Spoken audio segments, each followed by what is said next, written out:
Yo, what up? Heyo. What up? What up? What's good, everyone? How you guys doing? You guys doing all right? Doing good.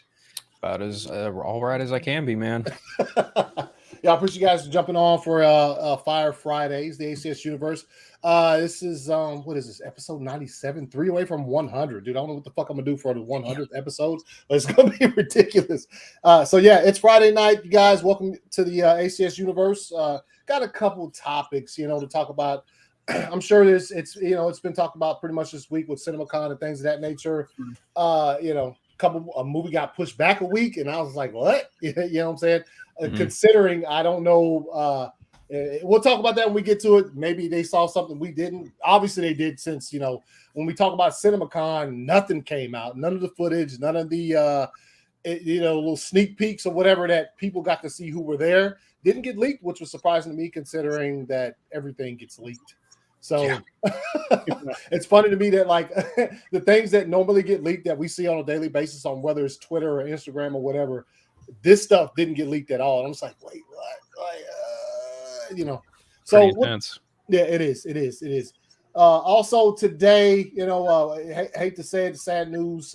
Comic artist Neil Adams passed away, sadly. Fire in comics. That's about as best I could put it. Is the dude was a legend, and he's no longer with us. We'll talk about that for a little bit. I know Phil, me and you were talking about it just a bit before we went live and shit about you heard that today, and you were just like, yo. Yeah, I mean, I met him once. I met him when I got my tattoo. He signed the poster I have of Batman number 251, where the Joker's holding him on the playing card.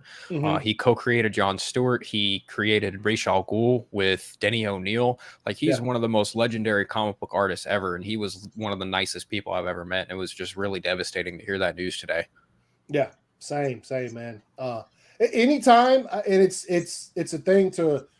It's crazy because as fans of the comic books, no matter what characters you're bigger fans of than others or whatever, you have these artists who've created these, and they created them a long time ago. You know what I'm saying? Like a lot of these characters were created decades ago. And, as we have, been born and been kids and started reading comics or whatever, and like gotten ourselves involved in that type of thing, you latch yourself on to certain people when it comes to that. And he is one of the people that you would latch yourself, along with like Stan Lee and a lot of these other, comic book artists who created characters that they're revered. And we're just like, yo, and this happens. This is bound to happen. And I hate to say it, it's bound to happen to all of them when it's all said and done, is that at a certain point in time, some of these individuals are going to leave. They're going to leave this place, and they're going to leave behind a legacy for us to, talk about and love and be able to retrospectively love what they've done in the past. So yeah, Neil Adams, great like individual in this huge stratosphere of comic books and things of that nature, passed away today. And what we have left is to look at his accomplishments. And like Phil, you had a personal experience with him, which is always fire to see. I wish I had made it to more cons when I was, younger, been able to see some things like that and meet some people like that, to the point where like, when they are gone, at least Phil, you have that thing that you can just grasp on and be like, yo, dude was cool. Signed something for me. And it's just, that wasn't like he signed the poster. He signed an original print he did, and I think he signed one other thing. And I'll never forget. Like he told the story of how John Stewart got his name, right? Like the editor at DC at the time, Julie Schwartz. They were going back and forth about making a new Green Lantern. They wanted him. Neil Adams wanted representation for the African American community. He wanted to have him be intelligent. He wanted to have him be a Marine. He wanted to have him be an architect. And then he was like, what kind of name should we come up with? And Julie Schwartz was like, what about Lincoln Washington? And Neil Adams was like, no, he's not going to be called Lincoln Washington. What? Yeah, no. And Schwartz was like, you got a better name? And Neil Adams was like, yeah, John Stewart. Never forget it. And thus my favorite Green Lantern was made. Yeah, a lot of our favorite Green Lantern out there. So yeah. That's sad news to hear today. Waking up, I was like, what? You know what I'm saying? I get up pretty fucking. Work comes early for me. Let's see who's in the house tonight. You got Anthony Beltray saying, "What up? What up?" Bat Dan moving tomorrow. Dropped some stuff off today and saw one of my new neighbors put a Bears poster on their door. What do you think? Should I put it back?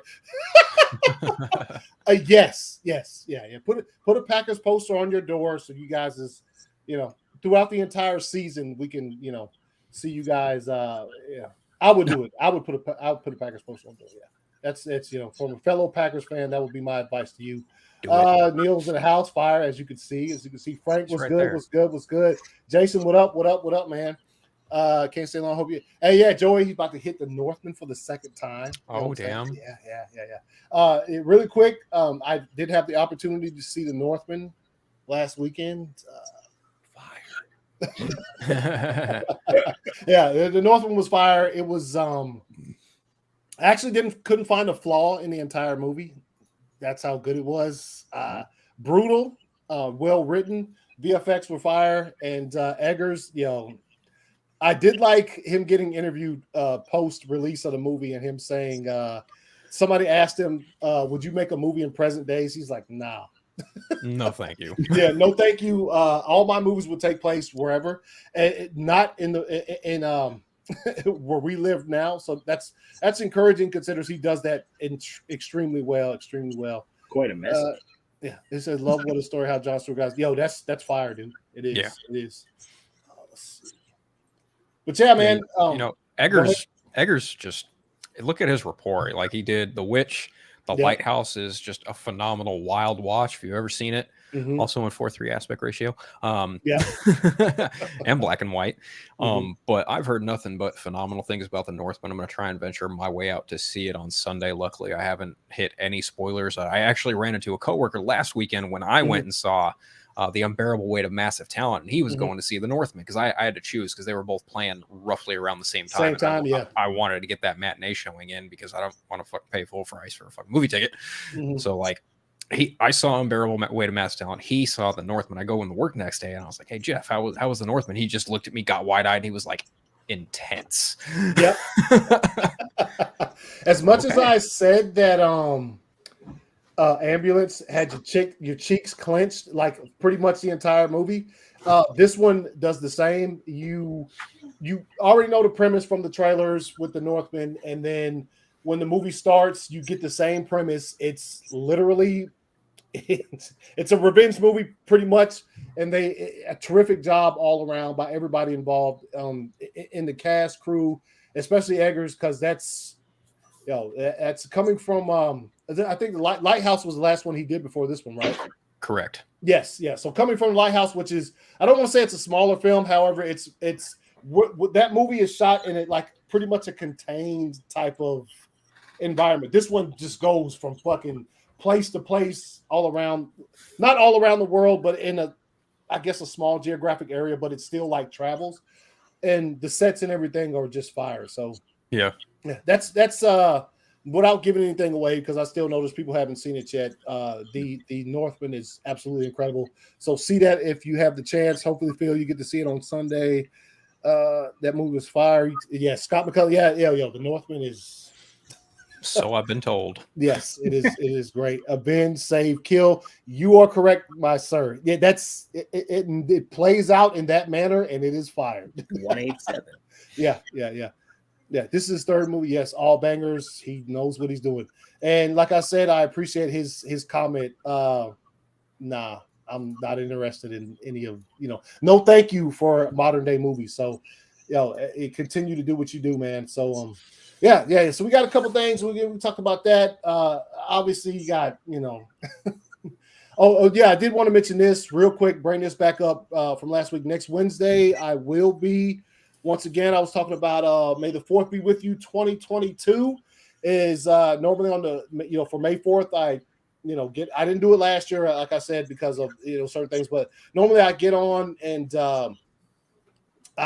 it was pre-recorded at first, but now this year is going to be live. So I'll invite anybody who's interested in Star Wars, who has some positive things to say. This ain't the time for hate. So next Wednesday, which is May the 4th, and we'll get on here and talk about Star Wars, what you love about it, what you're looking forward to, and everything. I don't know what they're going to be dropping if anything, maybe a longer Obi-Wan trial. I have no idea what they're going to put out next week for May the 4th. I think the festivities are happening after May the 4th, if I'm being quite honest.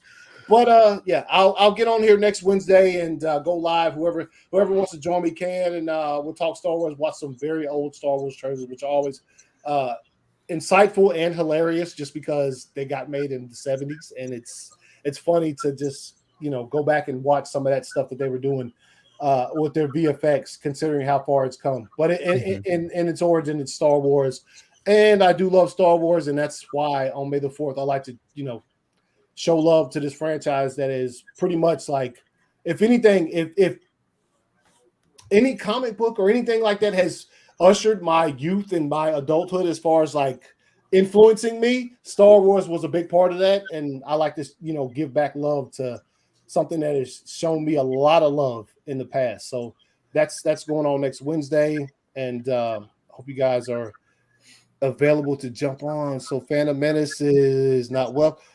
Correct. Phantom Menace is not welcome. Yeah. Okay. Yeah. No. I thought he said Phantom. I was like, wait a minute, hold up. Oh, Phantom? No, definitely not. Next week is a busy week. Next week is indeed a busy week.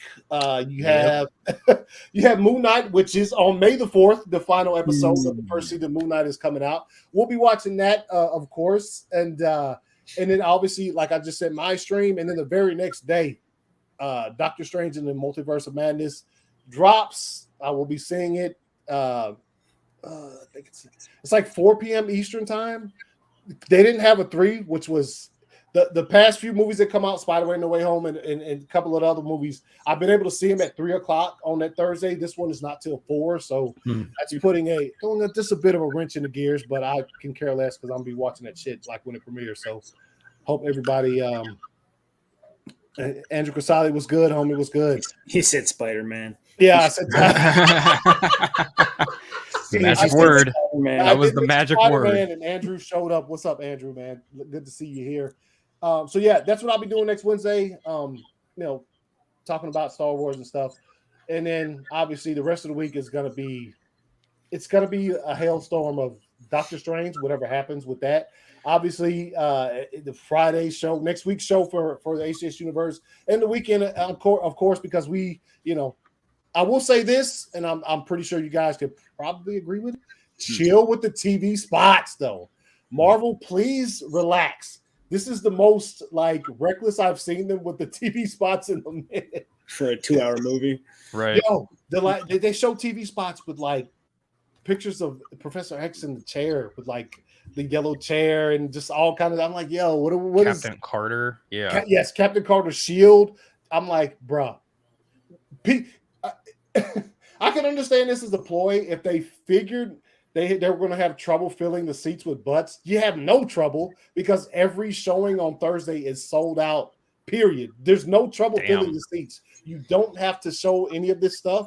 Save it for Thursday. So whatever you guys put out a couple days ago when in regards to that TV spot, don't show anything else. We'll be fine. We'll be fine until we see the movie next week. That's yeah. Drogo was good. Hand to field. Right, man. What? Frank Toby will be in Multiverse of Madness? Hey, maybe, man. Maybe. That's a possibility. I mean, considering who directed the movie. Yeah. Yes, that dude is interesting comments. Did you see his interview? Did y'all interview? I did.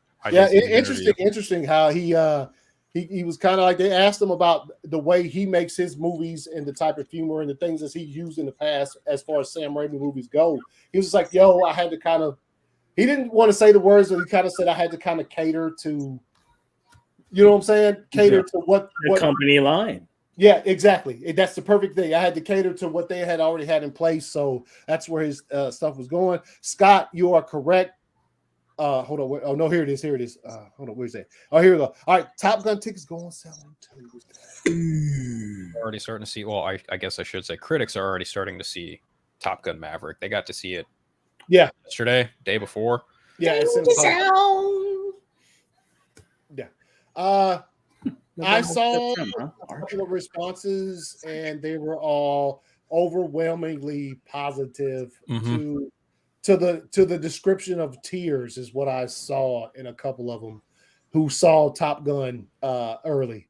So if I wasn't already looking forward to this movie, I'm sold. I was sold from the get of Tom Cruise is actually signed on to make a sequel to Top Gun. So, and there's a video out there in where he was talking about there's certain things that happen for him to come back to it, and them actually flying in jets and all of that kind of practical shit that makes movies better than just having CG is one of the things that brought him back to the franchise. So yeah, Scott, I appreciate that. Top Gun tickets go on sale Tuesday. I will be seated for that shit when it comes out for sure. Yeah, first one's on Paramount Plus. Oh, they put it back on there. Yeah. Oh yeah, I watched it a week and a half, 2 weeks ago, something like that. Been a long time since I've seen it. Yeah, I hadn't seen it in a minute. I bet Mo will drop a teaser show on Mr. Fantastic by Tuesday. Oh, you think so, Frank? You think that's going to happen by Tuesday? Let's see. Toby Spider-Man 4 is not happening. Hey, who knows, man? No. Let's see. Calling an album of Other Matters will have a Henry Cavill Superman cameo setting up a DC versus Marvel. What? Fuck, I wish. Yeah, that would be fire, but I don't know about that. He said Top Gun. From what I've heard, Top Gun is absolutely incredible. Yep. Let's Yo, hold up, Ryan. Top Gun. Who said Top Gun? Who said Tom Cruise was in Doctor Strange? I didn't say that at all. I did just see this TV spot. And I was like, yo, didn't say anything about Tom Cruise. So well, it's funny because like going back to Top Gun, he's essentially taken over the role of the dude who taught him how to fly, who was basically kind of the head of Top Gun back when he was in Top Gun. So now he's taken over like the mentorial role, right? Yeah. So no, I have vocally been just like, yo, let's go with this Top Gun. And now that, never do I base like my thoughts of seeing something on what critics have said after they watched it. But this is encouraging to see a lot of them see this and say it is incredible. And there's pretty much nothing that they can say that's derogatory by any means to this movie. So, right. Yeah, gonna see it opening weekend. That's without saying. What's up, Neil? You're like, gonna see it. Gonna see it. Yeah, you know it. Yeah. Yo, Val is in Top Gun. Well, yes, he is. Yeah. I saw him on there's the picture, but yeah, I wouldn't be surprised if I think the director or Cruise, one of them talked about like having them reunite. So he's for sure in the movie. Dope, dude. That is fucking fire. Yeah. If I needed any more reason to see it, that's absolutely incredible. So one thing I did want to throw up real quick was my homie Andrew List. He's been on the show before when he had his Forgotten Enemy Star Wars fan film. We showed it on the show. It's been once. It was last year when it came out and stuff. So he dropped something today. And look, it's no matter what you might think about Tyler Hoechlin's Superman, he kind of put together something, and you'll see in his little credit shot on this who else helped him out. And I always like to make sure everybody's accredited for their work. Let's get this up here real quick. He had a World's Finest trailer, Robert Pattinson and Tyler Hoechlin concept, Superman and Batman. So he dropped this. He sent it to me in a message earlier today on Twitter, and I was like, "Yo, this is dope." And I was like, "I'll play this up here because it's pretty good. It's put together pretty well." And like I said, you can have your thoughts. I think he puts when you watch this, it's only like a minute and 15 seconds long. He puts Tyler Hoechlin's Superman with Robert Pattinson's Batman and kind of mails the two universes, and it's pretty dope, dude. So let's see. Get this up. All right. This is what he sent me earlier, and here we go. Can y'all hear that? All right. Hey, I saw the signal. That's not you? I thought it was you. What is this? It's a warning. Interesting place for a meet. Who are you? I'm Superman. This first on-camera interview is Superman. I appreciate you agreeing to be here. Thanks for having me. You'd be surprised. But even a good man like him is capable of in the right situation. What do you want from me? I need you to trust me. I know. I don't trust any of them. Do you? Any chance one of those people was Lex Luthor? You really think he's in on this? It's all connected. Like it or not, it's his game now. Humanity needs a firm hand to guide it, and not some alien. I'm here to make you an offer I won't let you refuse. No, I want to see if the Kryptonian pretender can bleed.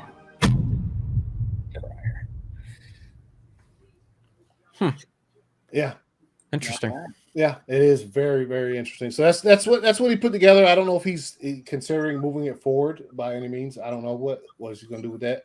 But yeah, that's He's a big fan of the Tyler Hoechlin Superman. Heckling, yeah. Okay, yeah, he is. But that this one wasn't. It wasn't.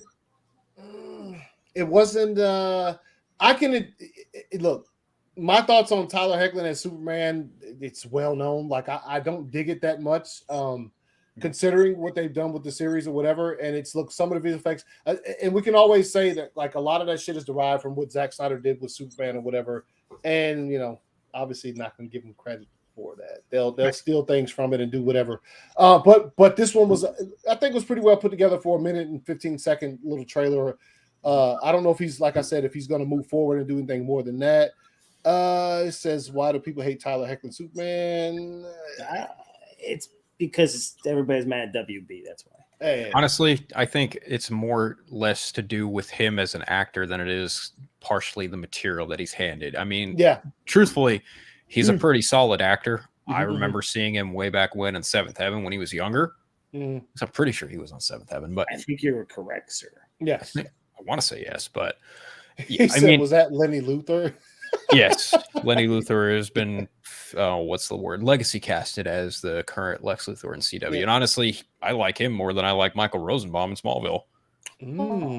There's a hot take for you folks there. But I think when it comes to Hoechlin's Superman, I mean, look at his suit.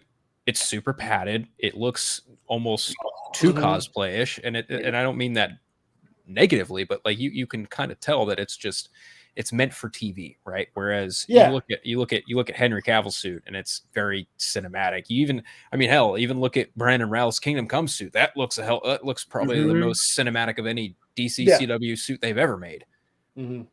But I think personally, just when it comes to Hoechlin, you have your fans who are just blindly loving it and will love it because it's just something Superman that's not anything that's come from the past 7 years, and it's him with Lois Lane. And they're married, they got their 2 kids, and it's like, that's cool. But I truly, for me personally, that show took a nosedive after episode 4. Like I bowed out after like episode 11. I just couldn't. It was written horribly. The effects were meh. The Fortress of Solitude is basically an ice cave, and I was like, all right, whatever. No, it is what it is. No, I feel you. So yeah, that's what he's put together. If you could go give him a like, give him a shout out for it or whatever. And he put some work in. Obviously, he had his the people he had on board to help him with that. He says the suit ain't great. And I think that's a lot of the. It's funny considering the live action Superman we've gotten lately, as far as when you have Henry and you know what he did and as far as behind the scenes, what he put in for that. And it's just not to like initially just shit on what Tyler Hoechlin has done as far as but it's like you saw what Henry Cavill did behind the scenes so that when he puts the suit on, the shit looks it looks like he worked to wear that suit. Tyler, on the other hand, not so much. And it's like Phil was saying, the suit is padded and it's a lot of it just I don't know. I like seeing an actor who plays Superman really behind the scenes, really, really, really work to make you believe that he's Superman. You know what I'm saying? Like it takes like a different gear. Not saying Tyler Hoechlin didn't go to a different gear, but obviously physically, that's why the suit looks the way it does. And James says he's speaking the truth. No, the trailer was. I thought it was pretty good. It's a cool concept. I mean, if you really want to try and have this version of Batman meet up with a version of Superman, obviously Tyler Hoechlin would probably be at the forefront coming to mind. I mean, me personally, I wouldn't mind seeing him go against Brandon Routh's Superman, but yeah, that's just me. Chris Reeves bulk up, yeah. No, he did. Chris Reeves did. didn't want a bodysuit. He didn't want a muscle suit. He's like, no. Cover my physique like with like a regular like spandex suit. I'm gonna go work out and do that shit. So yeah. No, he did. So yeah, that's that. And let's see. Yeah, Tyler Hackers. Both great Superman. They say Anthony Belcher. Yeah, I love both Henry and Tyler. Both great Superman in their own ways. I wish we get more of Henry in the future. I think that's probably on everybody's wish list. The fanciest for Superman is Fan cast, I think, is what he's getting at. Oh, fan cast for Superman is Byron. Yes, I think I saw something about that not too long ago. Let me see. Hold on, let's find something real quick. This is something I'm not sure. I saw this come out today, and I thought we'd mention it. It says the Marvels and Ant-Man and the Wasp, Quantumania, have swapped release dates. Quantumania will now release on February 17th of next year, and the Marvels will release on July 28th of next year. See what I don't know what other movies they changed. But so they have the Marvels and Quantumania. From what I've heard, is Quantumania, they're done filming, so it's farther along than the Marvels is, which is a simple explanation for this swap as far as looking into it. Any other than that is that the Marvels have a lot more to do to get to the point where the Quantumania is at the current moment. So, you know what's funny about that? Quantumania was initially slated to release on February 17th, 2023. Then it moved to July. Now it's back at that date. That's stupid funny to me. I don't know why. But yeah, I think it's, I mean, obviously, like I said, they're done filming it and shit. So I think as far as post-production, it's probably moving along a lot faster. So they're like, let's move it back and let's give the Marvels some space to finish whatever they have going on. Yeah, so I mean, obviously these are two movies that I'm just like, don't really know what to expect.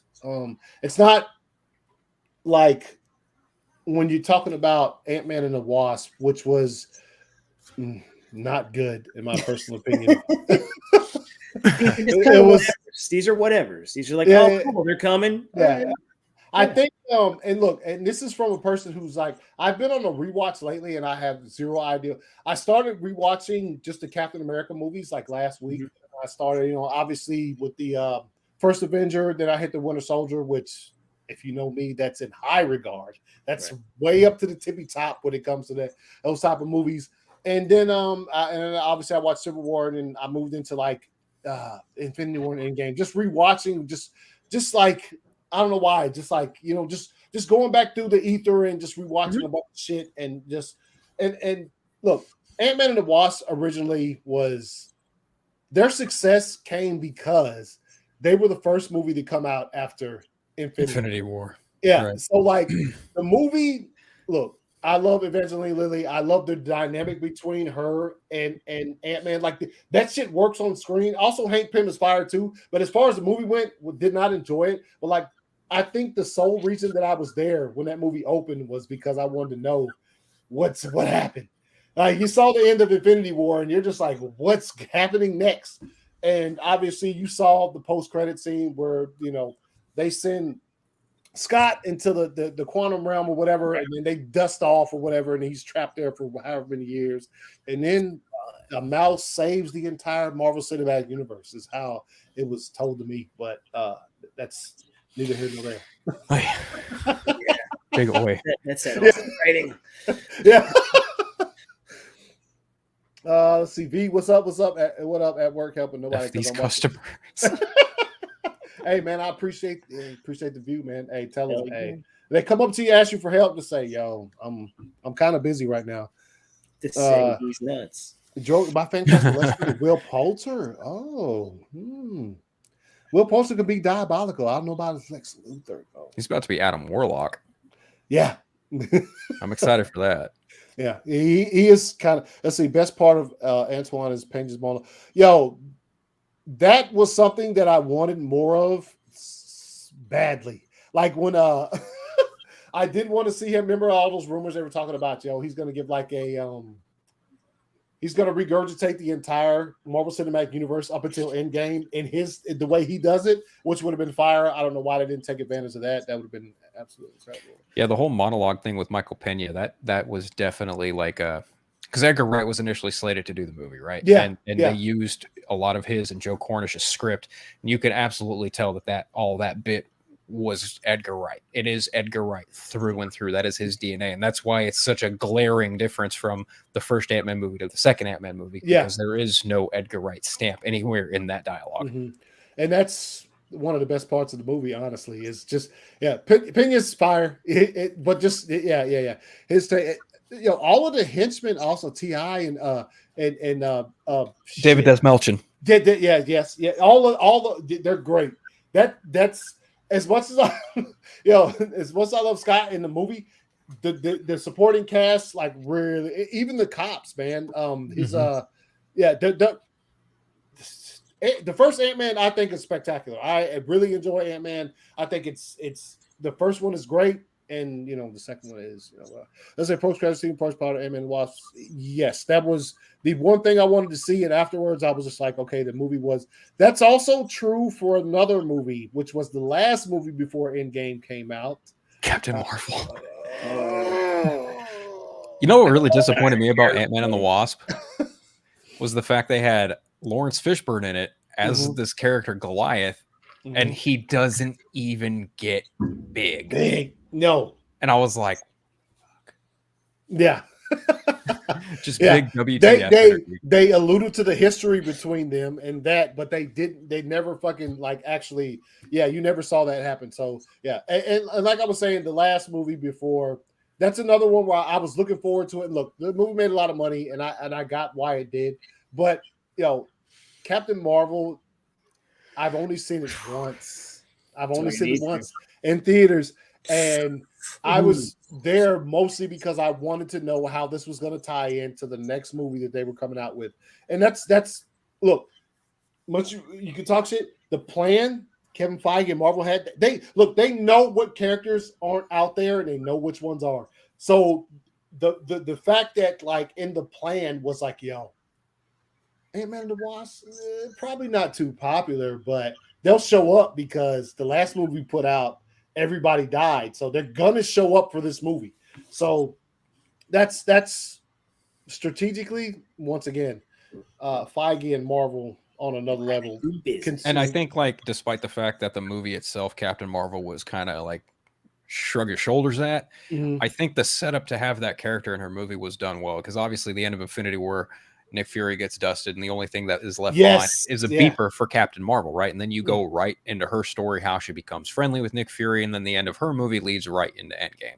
Yeah. And which like I said, great, great story planning when they're, you know what I mean? Which I'm not going to really bring it up too much, but I did see something where it said that Kevin Feige was at a retreat this week with a bunch of minds when it comes to Marvel planning the next 10 years of this thing. That's the shit I'm talking about. It's just pure planning and saying, and you don't think that they had to admit to themselves this movie probably not that popular, but if we put it out at this certain point in time, people are going to watch it because this movie happened and this movie in the future is going to happen. So people will show up and watch these things. Yeah. This is how we never stop. I mean, look at Spider-Man, right? Spider-Man No Way Home happens, and then what's the next one after that? Doctor Strange and the Multiverse of Madness, because Doctor Strange was literally a supporting character in Spider-Man. Yes. And honestly, I was just gonna say this is probably the longest. I think it is the longest we've had to wait in between Marvel Cinematic Universe movies, because this is December to May. Yeah, you know what I'm saying. So this is, I think, since they started. I think this is not including the pandemic. Yeah, not including the pandemic, but as far as structured release dates, this is probably the longest. So and it feeds right into. I'm pretty sure it's going to begin pretty much where Spider-Man was ending. So we have that to look forward to. And since they also have, I think it's smart for him anyway, because he mentioned it at Cinemacon, like he's going to the Marvel retreat. They're going to map out, the next 10 years or whatever at Marvel. Mm-hmm. And I think that's probably for the better, considering not only have they lost Chadwick Boseman as Black Panther, they lost William Thunderbolt Ross, William Hurt. William Hurt, yep, they did. Yes, so they did. General Ross, yes. And he was meant to be another kind of big component going forward, because obviously, the Thunderbolts have been lightweight kind of teased. If you've seen Falcon and Winter Soldier, if you've seen Black Widow, and if you've, Thunderbolt Ross, and especially with She-Hulk coming up, like I don't know if he might have done anything for that before he passed, but I don't know. Yeah, But William Hurt's character was a pretty major player in the MCU for a long while, and he'd been around since the Incredible Hulk. And to me, it just sucks because you have two really awesome actors who are no longer here with us, and they're meant to be very popular, iconic roles in this universe. Mm-hmm. Indeed. Yeah, I don't think it's coincidence when they brought him in for Civil War. I don't think it's just for that couple of roles. Like he was planned to be there probably until close to whatever next stage they come up with, which apparently is 10 years from now. So we'll see when let's say my favorite part of Ant-Man 2 was a decade plan. That's insane. Walton Goggins is always fire. Let's see. Yes, love opinion. Ant-Man. Yeah, he's fucking great. Yeah, no, his support. The thieves are fucking great. Those dudes were on point the entire time. I feel like pro trailers are people look forward to nowadays in the Marvel. Yeah, I think. If you're talking about what the movies we're talking about here is Ant-Man and the Wasp and Captain Marvel, but for the most case with the Marvel movies, I think the post-credit scenes were secondhand to the movie itself. When you're talking about like whether it be Infinity War or Endgame or any of those movies, you wanted to see the movie before you saw the credit scenes. The credit scenes were just we got you, Phil. We got you. Let me get back here.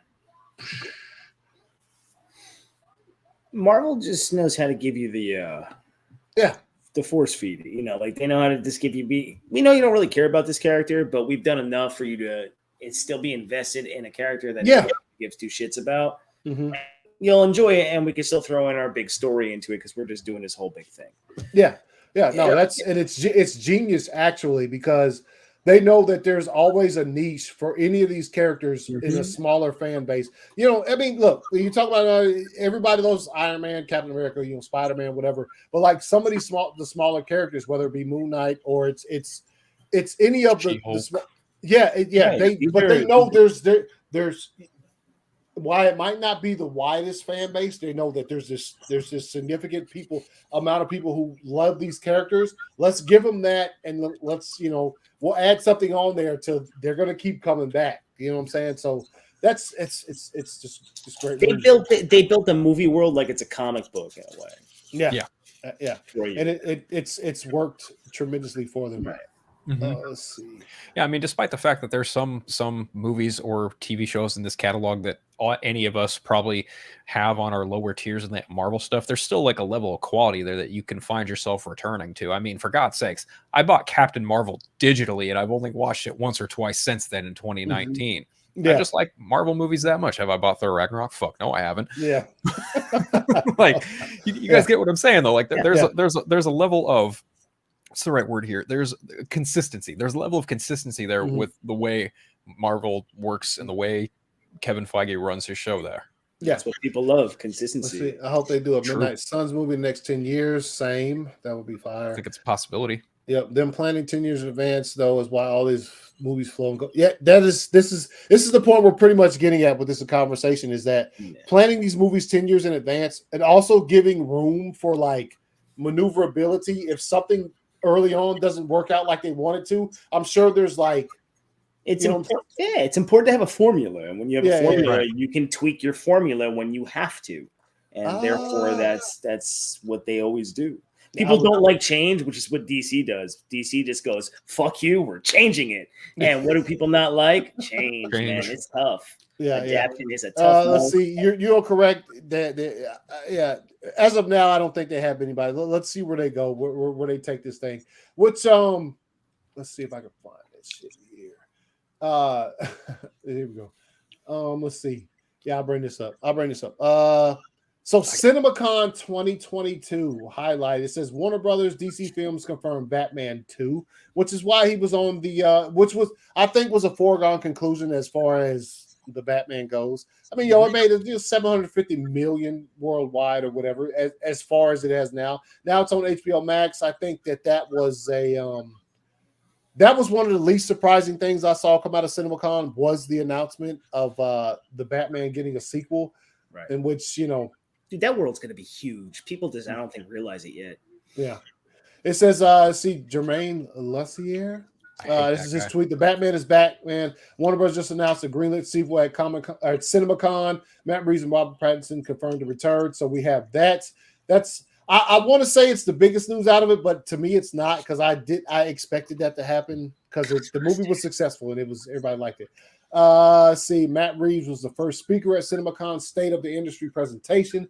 He talks about working together to ensure the future of the motion picture theatrical experience and celebrates the 760 million worldwide gross of the Batman. And as you can see right there, a little presentation. Let's see. Hall H.'s presentation of CinemaCon 2022 wasn't just all DC, with the studio also offering a sizzle reel at Baz Luhrmann's Elvis and a trailer for Olivia Wilde's Don't Worry Darling, starring Harry Styles and Florence Pugh. Furthermore, teasing footage from Timothée Chalamet starring musical Wonka. Crazy. And in fact, the Doom star also shown singing and says, "You have never had chocolate like that." Okay, I don't know much about that. He's apparently remaking a Willy Wonka movie and shit. So, and then you have this right here where they dropped the first Margot Robbie as Barbie. The fuck? Did you guys see the news that they're not going to use the Aqua song Barbie Girl? Yeah, I think I'm just like, why? Why Come on, Barbie? Let's go party. I think why? I think it's another one of those fucking the creators of the movie.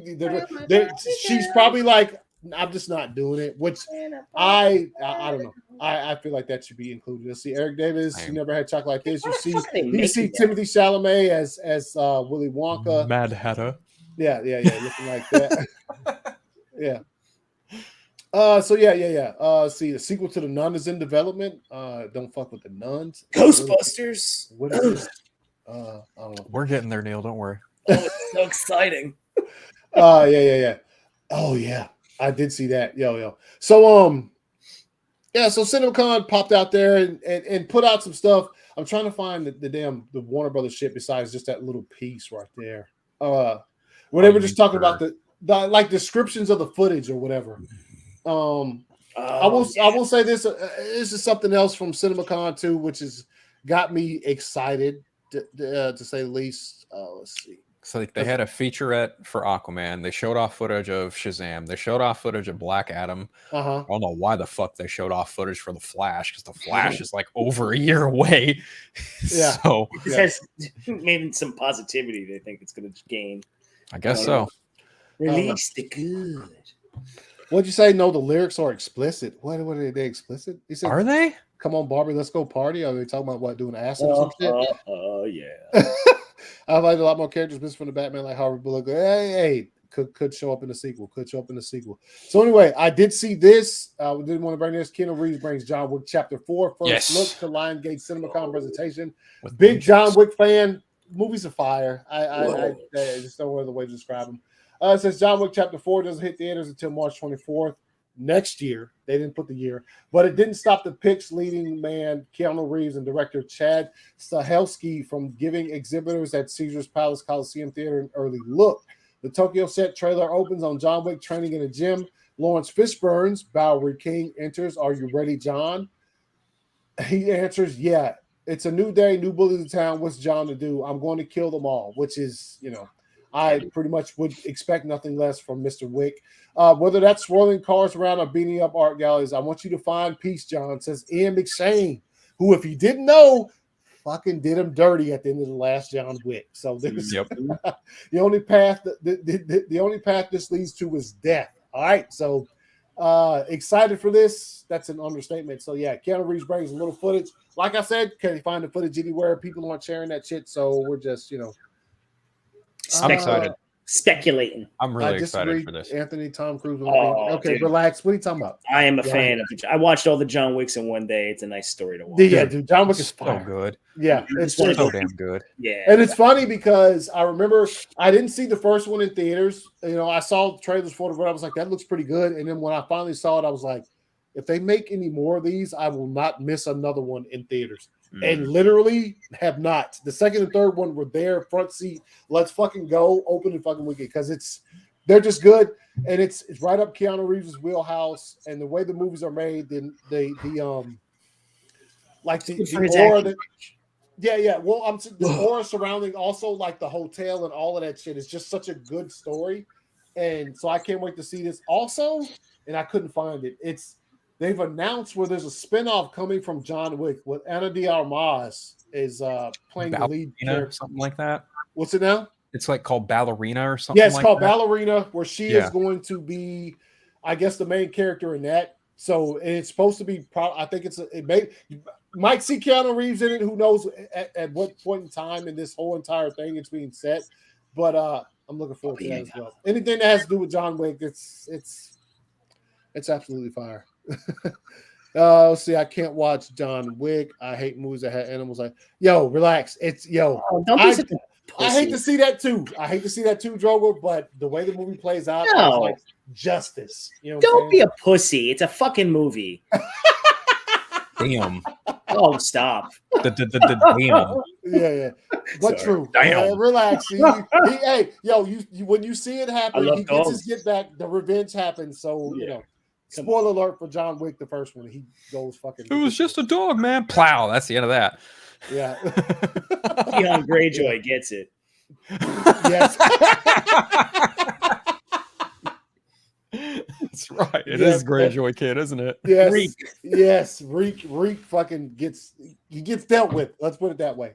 Oh, Drogo, don't be a it's funny that the movie came out through the height of Game of Thrones, and when I saw him playing in it, I immediately hated him. He didn't have to speak. As soon as I saw him in the movie, I was like, I hate you. Like right now, I'm disgusted by your presence on the screen. Game of Thrones. Yeah, he said, "Damn deal." It's true. It's right. It's just a movie, man. Relax. Right. He gets all right. Don't be got it. It's all right. He said, hold on. See, there's the first one was sad. The movie just cover your face, then continue. Yes, because it turns out to be absolutely fucking incredible. So there's that.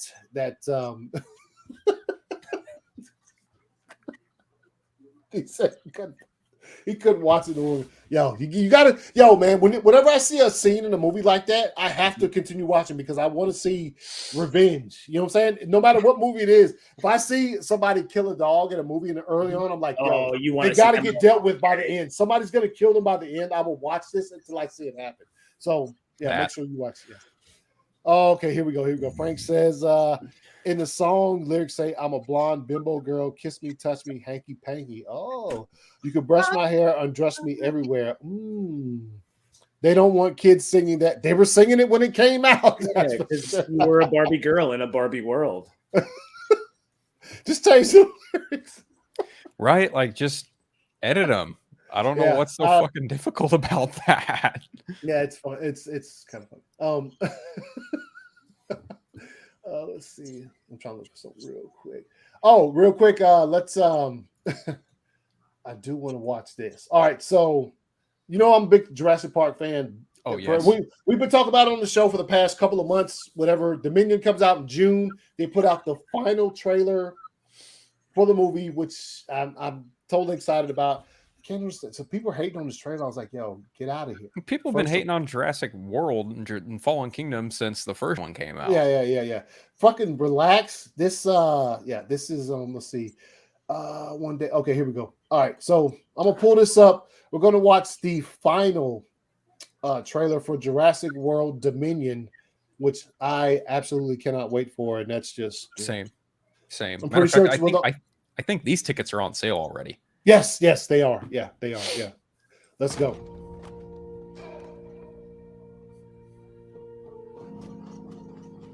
Blue had a baby. That's impossible. Hey, girl. You look just like your mother.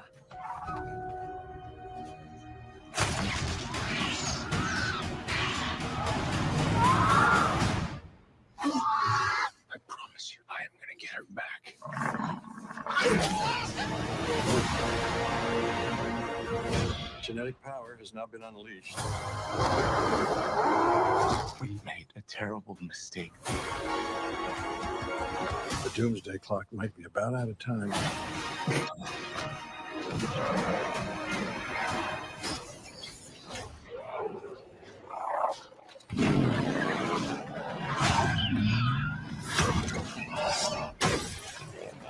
Damn.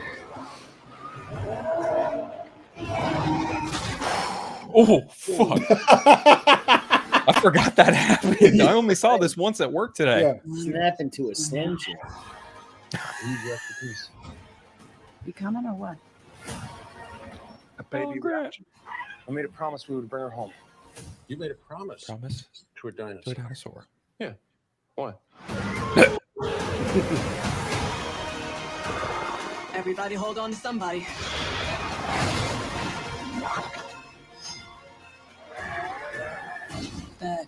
That's fucking scary. Yeah. Real scary. Bro. Right? Oh, God. Oh. What is that? Biggest carnivore the world has ever seen. Run! See? Not so bad.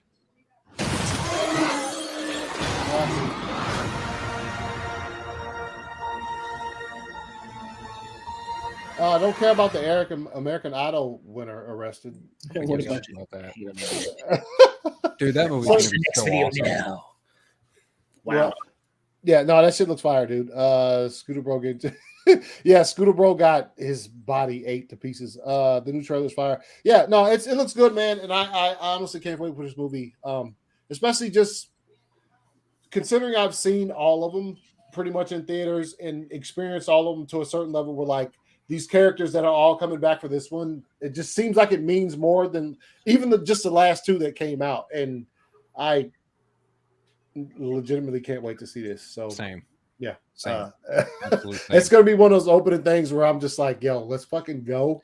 And I'm also it's their ending, the Jurassic, not I guess the way they put it, it's not ending Jurassic Park movies, but it's ending this story. This particular story that started with Grant and you know Ellie and Jeff Goldblum and then and moved on to the new characters, and now I think they're just ending it all. And so I am very anxious to see how they do it, and I have like the utmost confidence that considering what we've seen with these movies over the past 2 decades, I think it's going to be done with a level of class that you like to see something in like this. You know what I mean? Like, I think it's going to be done like very well where you're sitting there at the end and you're like, that was great. That was great. And then you get up and you just, think about it for a while after you left it. There's, let's see, Batman says, finally they're showing dinosaurs with feathers. People don't realize that group of dinosaur T-Rexes have feathers. Hey, man, I'm looking forward to it. It's true. In my time just studying dinosaurs in the short time that I did, there were a lot of dinosaurs that did in fact have feathers on them, a lot of velociraptors, even some T-Rexes, so that is accurate. Yeah. And Frank thinks somebody might die at the end of the movie. I have an idea of who might, but I don't want to say it out loud. Yeah. Oh, Frank, I feel like someone might die. Yeah, I mean, yeah, I think there has to be some sort of stakes. Have you guys ever read the original novel by Michael Crichton?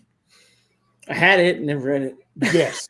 Okay. That's the only one I've read, the original. So one character who survived the initial Jurassic Park and it goes into the following movies, he does not live by the end of the first book.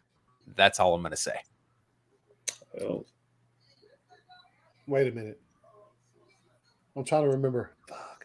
Is it hold up? Is it Dotson? No. Damn it. Wait.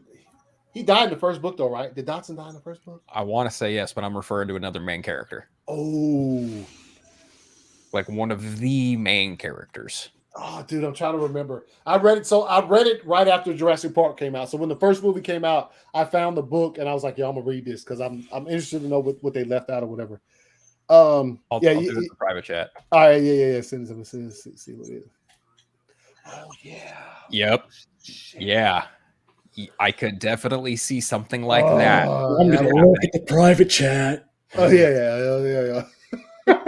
Oh yeah, somebody just put it in the fucking regular chat. Relax, Frank. Yeah, but don't say that. So he's put it. Yeah. So Jurassic World Dominion comes out in June. Second week of June, June 10th. We'll be there seeing it. You will get whatever. I'm sure these gentlemen will be seeing it as well, and we'll talk about it on the show when the time comes and we get to that episode. And like I said, I did want to bring that up just because I'm a Jurassic Park fan, and that trailer didn't hit as good as the other trailer we watched on my show, where it was nostalgic and it had like the characters showing up, and that hit harder just because it was nostalgic. This one hits like I really want to know where this is going to end up. Like, what is going at the end of the movie? Like, how will I be feeling when I'm sitting there? I'm like, yo, that was whatever. So. Yeah, it's a 30-year-old book. He said it's a 30-year-old book. True. But not everyone's read the book, though. Yeah. Let's see. Let's talk about this for a second. Breaking news: John Watts, director of the Spider-Man movies in the Marvel Cinematic Universe, has exited Fantastic Four. Let's see. I think I had that up here somewhere. Let's see. So I was telling Anthony before we even started, like, today at work, I'm eating my lunch and I get the news about Neil Adams. I'm like, fuck, man, my day just kind of went down a little bit. I think it's towards like the last 5 minutes of my shift. I open my phone up again just to look at the time, scroll through Twitter or whatever, and I see John Watts has exited Fantastic Four. I literally became Denzel Washington. I just went, fuck it, I'm done. I'm fucking done with today. Fucking bullshit. This is fucking bullshit. Yo, see, Phil, see if you can find something. I can't find like the I thought I had it pulled up, but the deadline article for it. Yeah. So if you didn't know, John Watts, who, like I just said, was the director on the Spider-Man movies in the MCU, No Way Home, fantastic film. He is bouncing from directing Fantastic Four, which is what he's supposed to do. Said something along the lines of needing a break from superhero movies at the moment, which is, that's fine. I mean, he's been in the mix for a good while now, so that would lead me to also think that but you need to have reptilian humanoid dinosaur. Okay, maybe T-Rex with feathers. He said they need to. If that happens in the movie, I'll kind of be like, what? But that also led me to the thought of if that is in okay, did you bring it up? Oh, he did. If that is in fact, what happened is if he was like, I just want to move on from these types of movies. I wonder if he was pushed in a certain way where he thought that the Fantastic Four should have went a certain direction. And a day after, people are announcing Feige's at some retreat planning the next 10 years of Marvel. If something they were like wanting to do, and he was just like, nah. You know what I'm saying? Like, I don't know about that. And they're probably like, well, he's like, all right, I'm out. I won't direct this movie. So who knows? Are you seeing it? Okay, see. Yeah. I think the retreat comment came during Cinemacon a couple of days ago. This news dropped today, but as we all are aware, like, this conversation could have happened fucking weeks ago, and they just decided to drop it today. Like this could have happened within the last week. It could have happened a couple weeks ago. Hell, it could have happened today. I don't know. But all I know is I was really looking forward to this. But since this movie has now lost a director, I'm like, fuck, I don't know if it's going to make 2024 now. It might. If they find a director within the next 6 months and cast it, they could. But I don't know. I was really looking forward to this, though, and I'm kind of bummed that he's departing it. But at the same time, if he's kind of wanting to take a break from superhero movies, I can't blame him. They're a huge, tall order. They are a task. They are very, especially Marvel films. Like, they require a lot of heavy CGI, a lot of scouting, a lot of very intricate casting. Like, it is very intimate with the way that Marvel makes their movies. And I think after doing 3 Spider-Man movies, you'd have to wonder if John Watts was like, look, I need a break, bro. And Feige probably went, all right, cool. Yeah. And you're doing a team movie too. Yeah. So here it goes. Director John Watts exits Marvel's Fantastic Four. Let's see if I can get some of this off here. It says John Watts will no longer be directing the upcoming Fantastic Four film. Watts, who helmed the massively successful Spider-Man Homecoming, Spider-Man Far From Home and No Way Home for Sony Pictures, and Marvel Studios has withdrawn from the Marvel Cinematic Universe project.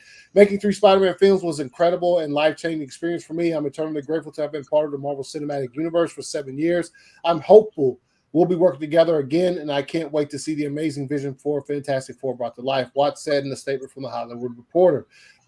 Which if that's the case, which I hope is the case, and it's nothing behind the scenes where they came with something that he just was like, I don't want to do that, and they were just like, all right, then bounce, homie.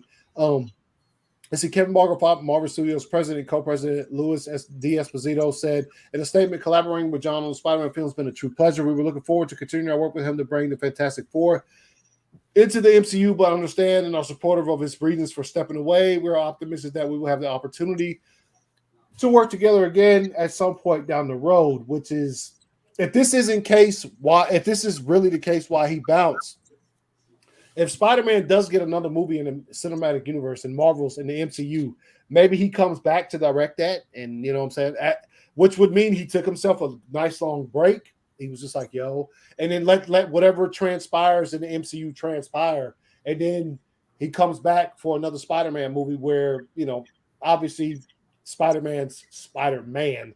Like you saw where he ended in No Way Home. So now he's like a legit young man. He's Spider-Man, right? Yes, he is. And he's done a lot of shit. Who knows how they're going to put him into the next phase that Watts is not a part of. So when he comes back to Spider-Man, if he does, that would be fire to see him take a break and then maybe make another movie off whatever he wants to do, and then come back and say, yo, Spider-Man has grown. Let me take this back over again. And look, I'm sure him and Holland have a rapport because they worked together on 3 movies, which was basically the way you see Holland as Spider-Man minus like the Avengers movies has all been involving Tom Watts. So that would be fire to see that. Let's see. So one says, hold on, pull up. It says, Frank, people don't understand there was a damn reptile humanoid dinosaurs, but I guess people get too scared. I don't see humanoid anything in Jurassic Park. If they do, I'm like, yo, what? There's a reason why they scrapped that idea from the initial Jurassic Park 4 before it became Jurassic World, because it was a dumb idea. Yeah, it's kind of weird. Yes, they don't need to find a director. Kevin Feige will just direct like he does with their. I mean, someone put their stamps on it. Yeah. He said, "Axel." Yeah. So no, if this is what it takes for him to get back on it, because look, when Spider-Man, whenever he returns in the Marvel Cinematic Universe with his own movie, I would like to see Watts direct it because, as much as I wasn't that big a fan, I did like Homecoming, No Way Home, not a fan at all. But you're not a fan of No Way Home? No. I meant my bad. Far From Home. I'm a fan of No Way Home. Chill. As much as I'm not, but as much as I'm a fan of No Way Home, I'm saying like I'd like to see him come back to the character because I think Sam Raimi was good with Toby. You know what I'm saying? Yeah. And I can't remember the director's name. Mark Webb. Webb was good with Andrew. Like they there was a certain synergy there when you had those specific Spider-Man timelines, if you want to call them. Yes, yeah. And so I think Watts gets not Toby, but he gets Holland's Spider-Man, and hopefully he returns once whatever happens. That'd be good. I expect to see more humans in Jurassic World. Dan, relax. All right, so yeah, this is. So who would you like to see direct Fantastic Four then, now that Watts is out of the director's chair? Because I have 2 choices. What do you got? Alfonso Cuarón, who did Harry Potter and the Prisoner of Azkaban. I'd love to see that. Or alternatively, I'd also like to see Sam Raimi do it. Yeah. Sam Raimi, yes. Yeah. And also, for Sam, it's I've been a fan of his for a long fucking time. I mean, yeah. It's Evil Dead shit, and obviously he was for the first time I got to see one of my favorite comic book characters brought to the screen in real life was when he did Spider-Man. So yes, right. Sam Raimi will be fire. Obviously, I'm looking forward to see what he brings next week with Doctor Strange. I'm trying to gauge that. That would be fire. But Alfonso, I'd like to see also. I saw someone throw out Neil Blomkamp. I think that'd be a good choice too. Especially for the sci-fi elements. Yeah.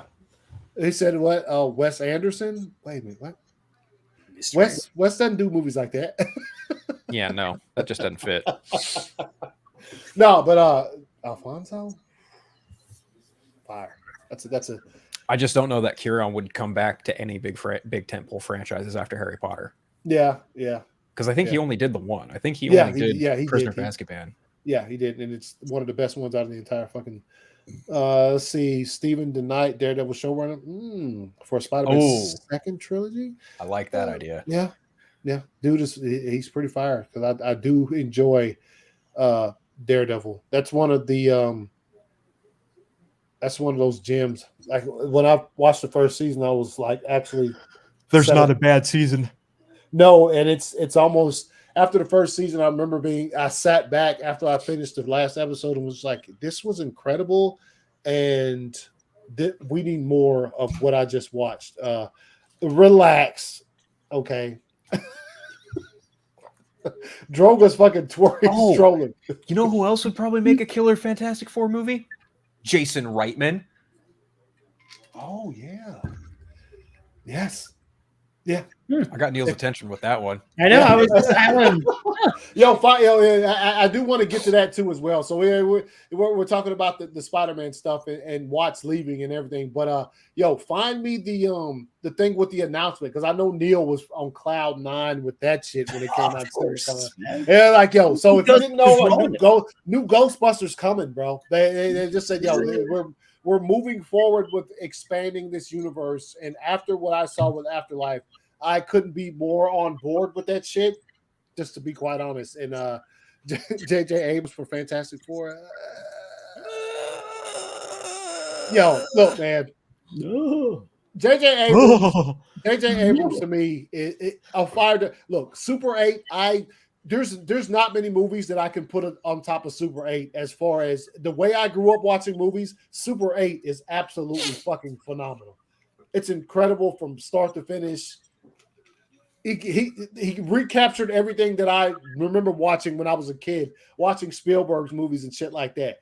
But I think JJ's he's kind of locked into a certain set of kind of movies, and Super 8 is one of them. So I don't know that he can, you know what I'm saying? Because he did do, I think, was it Mission Impossible 3 or 4? He did one of the Mission Impossible movies, and Tom Cruise brought him on board because of his work on that. I think this one where he's hanging off the cliff. No, 2 is the one where he's hanging off the cliff. 2 is the one he's hanging. Oh, wait. That JJ did? Which one was it? No. JJ did 3. He did Mission Impossible 3. Yep. Yes. Yeah. Okay. I thought that's what it was. Which good movie. I like all the Mission Impossible movies, but good. That was his first film. That was his directorial debut. Yes, because and Tom Cruise brought him on board because of his work on Alias, because he did good work on that series Alias with Jennifer Garner and whatever. So he's just like, I'll bring him on, and he did. To me, he did a fantastic job with Mission Impossible 3. But yes, Go ahead. I think he's pretty tapped on the sci-fi stuff, because he did both first 2 Star Trek films. He did Force Awakens, Rise of Skywalker, and then of course, Super 8. On top of the fact that he also helped usher in Lost, right? Yes. And I think he's now kind of diving more into like the if he's still doing the deal with Warner Media, Warner Brothers Discovery, whatever the fuck it is, right? He Bad Robot's still under contract with them. Yes. So I think he's still working on like John Constantine and Justice League Dark. I think he's doing more supernatural-ish type of shit now. I don't see him stepping back into sci-fi, and I honestly, I think he's probably on the lower end of directors I'd have for Fantastic Four, personally. Yeah, same. Yeah, even though it's kind of cosmic, yes, I think his and plus I think, and not to hold him to this, but like if you've watched if you had the opportunity to see like the Super 8 on the Blu-ray behind the scenes stuff, like he's heavily what's the word I'm looking for? He's a Spielberg dude. You know what I'm saying? Yeah. Like he's from that era when he was a kid. Spielberg was making his movies, so that's like he's heavily influenced. That's what the word I was looking for. He's heavily influenced by like that genre of movies. I'm trying to think of some of Spielberg shit. What is it? First Encounters. Those kind of movies. That's what E.T. That's what he watched when he was a kid. That's what gave him his. So that's kind of what he's drawn to and what I feel he does best. And like I said, that's why Super 8 is such a fucking fire movie to me. But yes, I do agree with you. I don't know about him doing. He has 2 years left on his contract for one. Hey, who knows what he's going to do? Let's see. Yo, what? Men in Tights podcast was good. Come on, Mouse. He said, I vote Rob Zombie for Fantastic Four just when we see his wife. So is Rob Zombie going to be Mole Man then? Oh, he said Brad Bird. That's what he was looking for. Okay, Droga. No, that's an absolute disgusting. Get out of here. Get out of here with that shit. Yeah, that's definitely not going to happen. As a matter of fact, hold up. Here we go. Yeah, but y'all don't say that.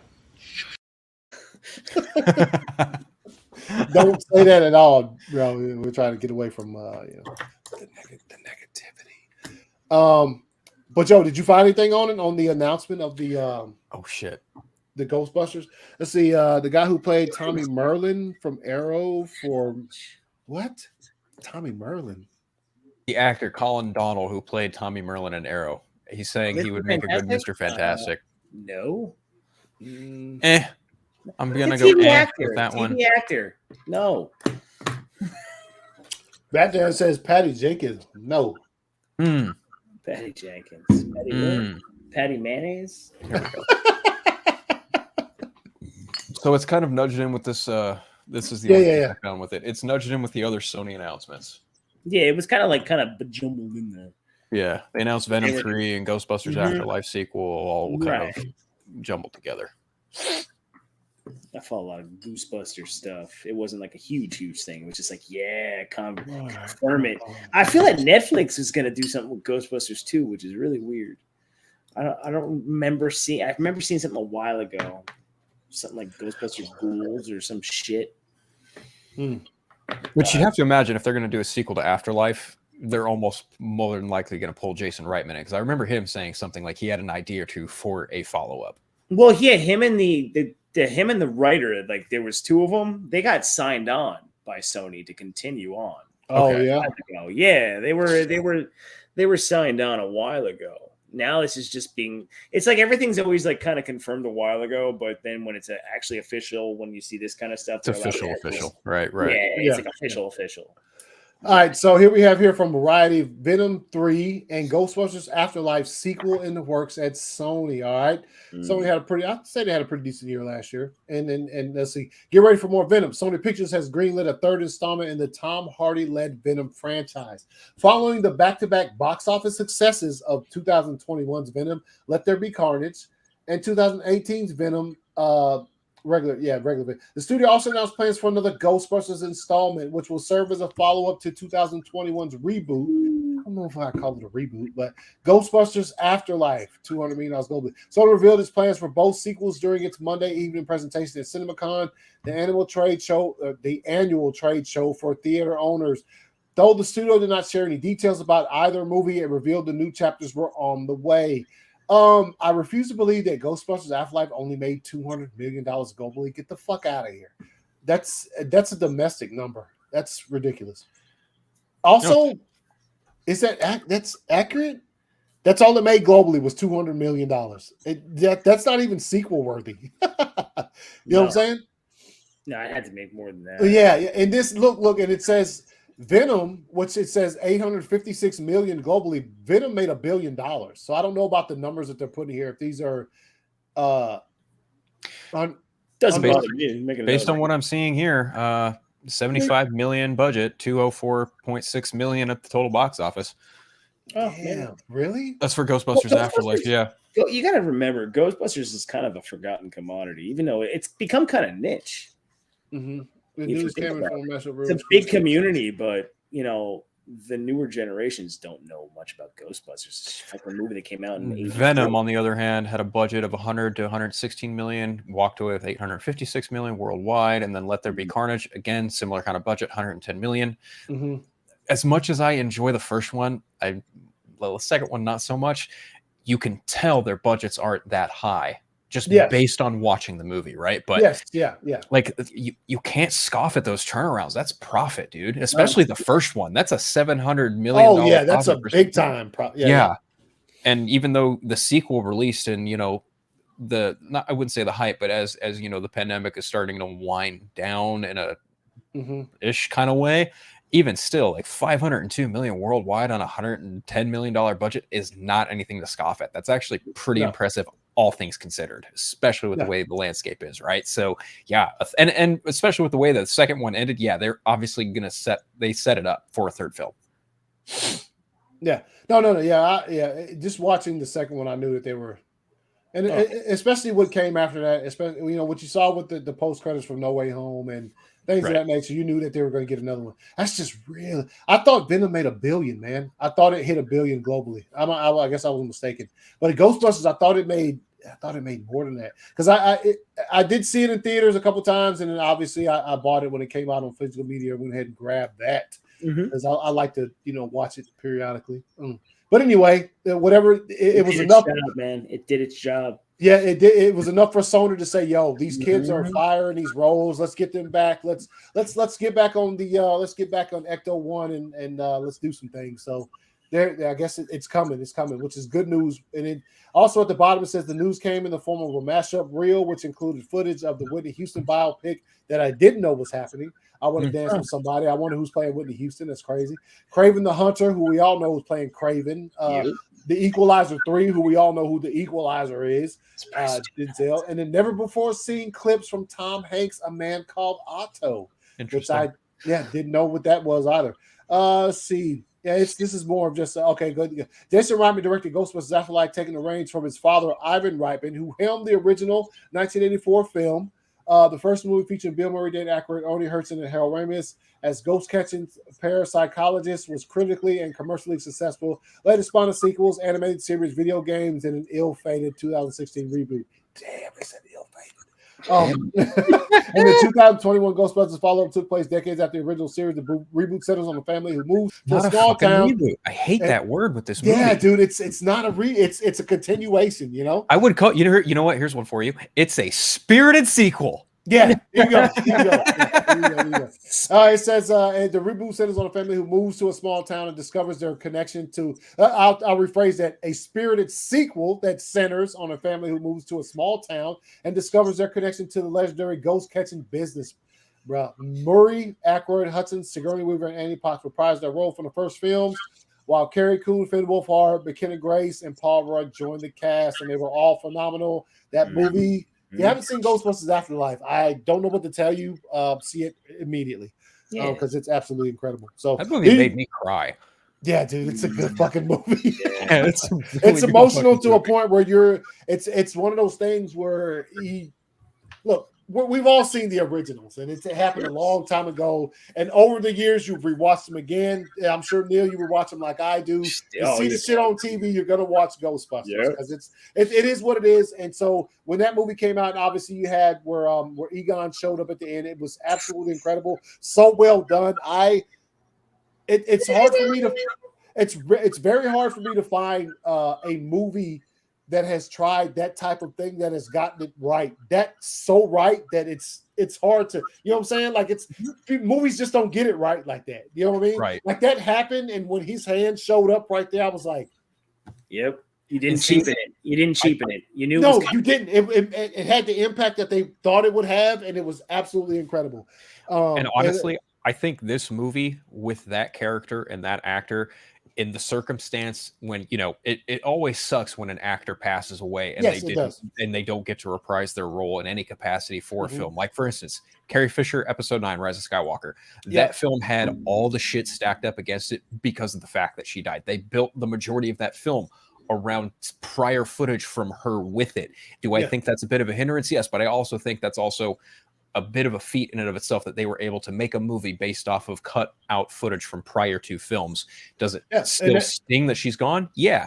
But with Ghostbusters specifically, a movie that details and is about, spirits and ghosts and shit, it was literally the perfect lightning in the bottle situation for something like this to have the impact that it did. And it does work as well as it does because of that, and that's no disrespect whatsoever to Harold Ramis because he was my favorite Ghostbuster. Yeah. Same here, yo, Egon. Yeah, they retold Egon's the the first story and they twisted it on you. Yes, they did. That's what they did. It was so good. It was like, even when you saw, like when you saw who Paul Rudd was eventually going to be and who their mom was eventually going to, you could see it coming in as things happen throughout the movie. You were just like, when it happened, you were like, this is fire. It just doesn't feel forced. It doesn't feel, you know what I'm saying? It just felt right. It felt like this was the next fire step from what I last saw in Ghostbusters 2.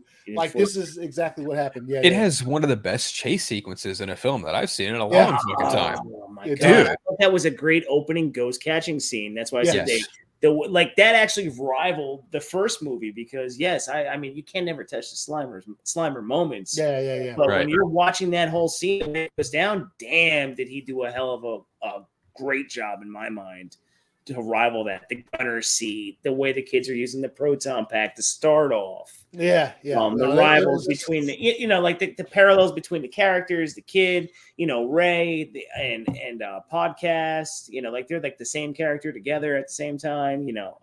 Loved it. It was great. It was. Yeah. Andre in the house. What up? What's good, man? What's good? What's up, buddy? You don't cry or tear up. You don't have it's really that's one of the most well done scenes I've ever seen in my entire life. It's just considering the context of it, just him showing up at the end, and I'm just like, wow, this is incredible. And then obviously they did it right. He didn't talk, which was so perfect. The fact that they didn't have him say a word, he just looked and nodded at the original Ghostbusters. I thought, this is how do you fucking get better? What up, John? John in the house. Ghostbusters Afterlife is fantastic. Hit me in the fields. Hey, I think it hit all of us right there. In the fields, it said Paul Rudd is a substitute teacher who puts R-rated movies. The Cujo, bro. That shit was fire. Chucky. Yeah. No, that was Paul Rudd is always great, and I think when he got cast in the movie and he took a picture in front of the old fire station in New York. You remember that? This was before the movie even started filming. He took a picture and put it on Instagram where he was standing in front of the thing. He was like, yo, let's go, or something along those lines. Once he got casted, I was like, yo, Paul Rudd is amazing. He's even got the most Ghostbusters name possible, Mr. Gooberman. Yeah. Gooberson, thank you. Droga, this is one of the best things you've ever said. It just felt right, man. Okay, I'll give it to you. There you go, man. There you go. It's the deal with the other bad takes. Joss Whedon, no, we're not doing If you're going to write a love letter to fans after they screwed shit up back in 2016 and come back and continue a story that was continued through a video game, but you never saw it continued on the big screen. They come back and do what they did. You hit nostalgia buttons. You didn't force feed anything.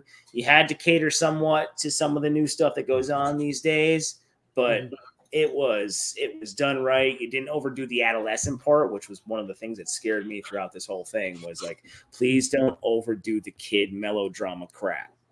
And honestly, it helped that they had Ivan Reitman's son. You had someone that gave a shit. You had someone that gave a shit. That's the difference. Yeah. And not saying Paul Feige, whatever the fuck the dude's name was, didn't give a shit. He didn't care. He was had like an SNL skit the whole fucking movie. He had a very different idea of this is what people perceive Ghostbusters as, and Jason Reitman was like, no, this is what Ghostbusters is. This is not what your caricature. It says the chemistry with the kids was fantastic, and the Gatling gun.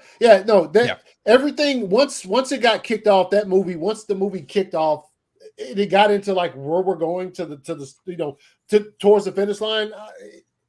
No mistakes were made. I really can tell you that it's one of the it's funny in this day and age where we're so used to the reboot and the remake and this one is one, and I'm sure we've said it a million times before. It got it 1,000% correct, and I will forever value this movie alongside Ghostbusters 1 and 2 as far as that entire story goes, and as far as what we've seen going forward. Hate to see that, I did talk about it earlier before the movie came out, which is, we can have our small beefs with Bill Murray as far as why this didn't get made sooner. And we could have had Harold there, and he didn't want to come. I'm not going to get into all of that. He did make it back when he knew that I have to now because I didn't want to do it before, and now we've lost a good friend, and now I need to come back here and seal this up. So it was good to see him there. It was good to see all of them there. And we can all wish that things had went differently in the past, but they didn't. And so we had to see it. We had to see a movie after Harold has, he's gone from here. But him being there, he was there the whole fucking time. And just not just in the scene where we're talking about at the end, he was there the entire production, I'm sure. And that's why we got such a phenomenal film that touched us all in a certain way that we probably felt the same way when we saw the original Ghostbusters. So that's yeah, I can't wait to see what they're coming with now. Talking about a sequel, let's go, dude. Like what?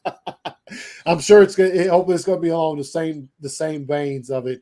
And I'm sure if the actors are still willing and able, at least Ernie Hudson, I'm sure is going to be back. Like he had an extensive post-credit scene, really long, like where he talked about a lot of things. So I'm sure he's 1,000% down. And hopefully they didn't get Moranis to come out of retirement. Yeah, that's the next W they'd have to get for the next film is to pull Rick Moranis in for a cameo. Because I swear, man, when Ernie was he was in the fire station and the Ecto starts pulling in, I was like, who's driving it? Is it Rick Moranis? Let's see. You know what I'm saying? And it wasn't. I was like, damn, dude. So yeah. I'm pretty sure at this point they're probably like, yo, dude. Just come on Just back. Come back to set for a day or two. It's fine. Yeah. Just look. You ain't got to be in it. Just look, and then once he gets there, like, yo, when you like to put on a the water's warm. The water's warm. Yeah, the water's warm. Jump in. Yo, that's fine. Yeah. I'd So love yeah. that. So go ahead. Rick Moranis is one of my favorite actors. I love Honey, I Shrunk the Kids. Yes, dude. And the fact that he obviously, he took a break for very personal reasons. As a matter of fact, he left acting for very personal and understandable reasons. But I think he has made small comebacks here and there. And I would not put it past him to maybe show up for this sequel if it does happen. It is going to happen. The Kids podcast was fire, dude. That's one of my favorite podcasts. Was great. He was absolutely phenomenal in the movie. Have to have him back. You know what I'm saying? If you don't, he says, John says, well, Rick is doing Honey, I Shrunk the Kids TV series. Oh, is there? Is he? Oh, dude, is there a TV series coming out? That's fire. Is it animated? What's going on with that? Because Honey, I Shrunk the Kids is I even like Honey, I Shrunk the Kids show back in the day. They also had a live action show too. Yeah. And I did like Honey, I Blew Up the Baby. However you want to look at that. I did. Honey, I Blew Up the Kid. The Kid, yes. You're right. Yes. Yes. That movie was good too. It was good as well. Go back and look at it. Special effects, not that fire, but no. The VFX on Honey, I Shrunk the Kids are better because they did a lot of practicals. Like when the kids were in the cereal, like that shit is great. MGM Studios had like a big jungle line through that back in the 90s with that shit. I remember. Yeah. Let's see. He said it's going to be live action. It's going to be on Disney Plus. Are you? Yeah. So what I'm reading here is they're later confirmed that a legacy sequel film titled Shrunk is in development to be released on Disney Plus. Apparently, Josh Gad will star. Reportedly, Joe Johnston is in talks to return as director. And then as of February 12th, 2020, it was reported Rick Moranis will come out of his long semi-retirement to reprise the role of Wayne Zielinski. No word on the size of the role. And Johnston is confirmed to direct. Now, that's based on what I've just seen here on Wikipedia. I don't know how true. Yeah. Like, or like when it's supposed to release. He did do. I do remember a commercial he did with Ryan. He did. Yeah. Yo, that's true. Yo, Joe Johnston. Sign me the fuck up. Yeah. I'm there. Joe Johnston. Wait a minute. Was Joe Johnston's last directing credit Captain America? The first Avenger. I think so. Yeah, dude. He hadn't directed. Oh, dude, that'd be fire to see him come back for that shit. Deadline reported way back 2020. It's funny that 2020 is way back considering all that's went on since 2020. That's wild. Yeah, you keep looking at that. I'm gonna bring up something else that I did. Oh, dude, where the fuck did it go? Did I lose it? You son of a bitch! I probably did.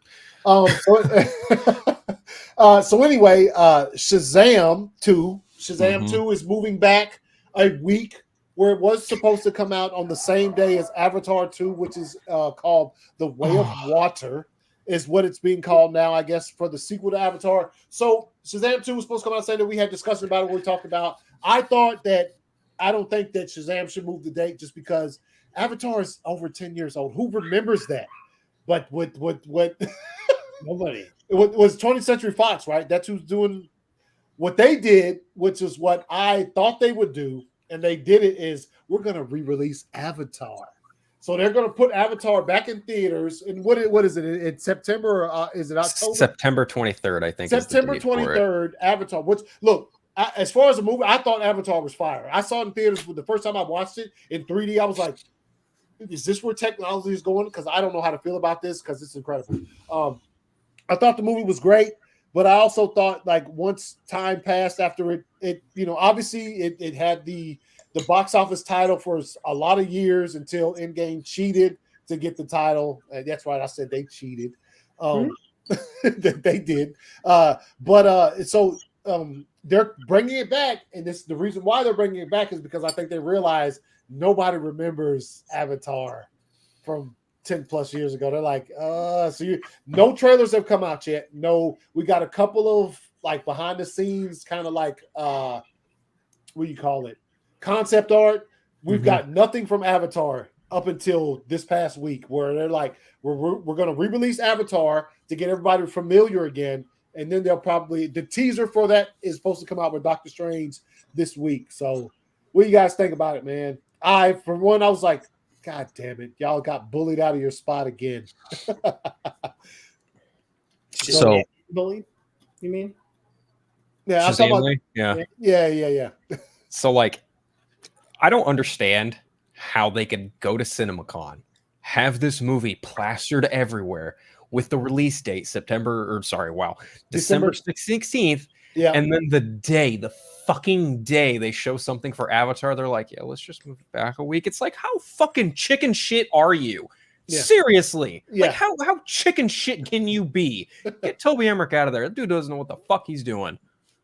Yeah, for me personally, it was the same thing. I thought, really? You're going to get bullied out of your spot? I don't know what they were shown. I guess we'll see when I see Doctor Strange this week, what the teaser is going to be about. I have no idea. I mean, we all know what James Cameron is capable of as far as technology-wise. This is a good question right here for Jay. Do you think the younger generation will go? I don't know, man. Like for when Avatar came out, if those of you don't know, when the original Avatar came out, it was such a spectacle of cinematic, like, greatness that I was watching it like I can't tell what's real and what's not. That's right. How good that movie was made. And so you take that movie, which breaks box office records and all of this shit, but you go a decade later where nobody's talking about it. Whenever you see on the timeline pop up over the last 10 years, James Cameron is back working on Avatar. You're like, he was back working on that 2 years ago. What happened to that? And you dismiss it because nothing ever came of it. So I don't know. Maybe younger generations will be hyped to see it. Maybe the re-release will get them hyped. But I think more so younger generations are more so into these comic book films and these universes that Marvel and DC are putting forward that I don't know that. I just like you just said, they got bullied out of that spot, man. John says, I liked Avatar when it was released in theaters twice and loved it and then brought it and felt like it was overrated. I was watching it because I felt, it is. That's, you know what? It's funny that he said watching it at home was different. For me, it was as well. Once I got a physical copy of it and watched it, it's kind of the same thing. I know somebody made something and they said watching the Batman in IMAX as opposed to watching it at home, and they had like some little music playing when the Batmobile revved up. It doesn't sound anywhere near as fire as it did in theaters. That's always going to happen because, unless you have theater type shit at your house, it's going to sound different. I will admit Avatar felt a little different watching, but the last time I watched Avatar actually in its entirety, I was still impressed by it, the VFX and shit. So, but to answer this question here, I'm not sure that oh, come on. What the fuck is on my mouse, man? I'm not sure. Said, do you think the younger generation will? I don't know, man. I don't think so. I don't think the younger generation goes for the sci-fi style stuff that if it say Interstellar came out right now, I don't think it would do that well. Look at Tenet. Yeah, I mean, granted, Tenet came out in the fucking height of the pandemic. It came out, it was the only movie in theaters that was trying to keep them alive. Credit where credit is due, and even thinking. It's too niche. It's too hardcore moviegoers were going to be the only ones who went and saw it. It's the same exact shit. I mean, look what happened with West Side Story, a fucking Steven Spielberg joint, nonetheless. Yeah. Your names don't matter anymore. No, exactly. I don't mean that disingenuously, but it's just the fucking truth, dude. Like, names attached to films do not matter as much as they used to. Clout means shit. Yeah, and if you think about you're correct, man. You're correct. some of the most recent blockbusters, think about this, and we just got through talking about this, gentleman. No Way Home, massive hit. Everybody loved No Way Home. Ask the average person who directed that movie, they're not going to be able to tell you, because those types of those and I think it's almost gotten down to just a few names. And I know people will say whatever, but like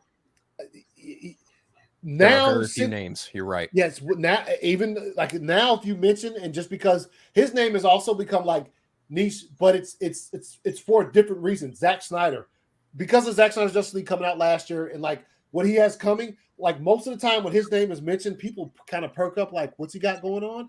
Just because of whatever you might think of Zack Snyder in the past 6 years of cinema, whether it's you love him or you hate him or you got shit to talk about him or whatever, when his name comes up, people are like, huh? Zack Snyder.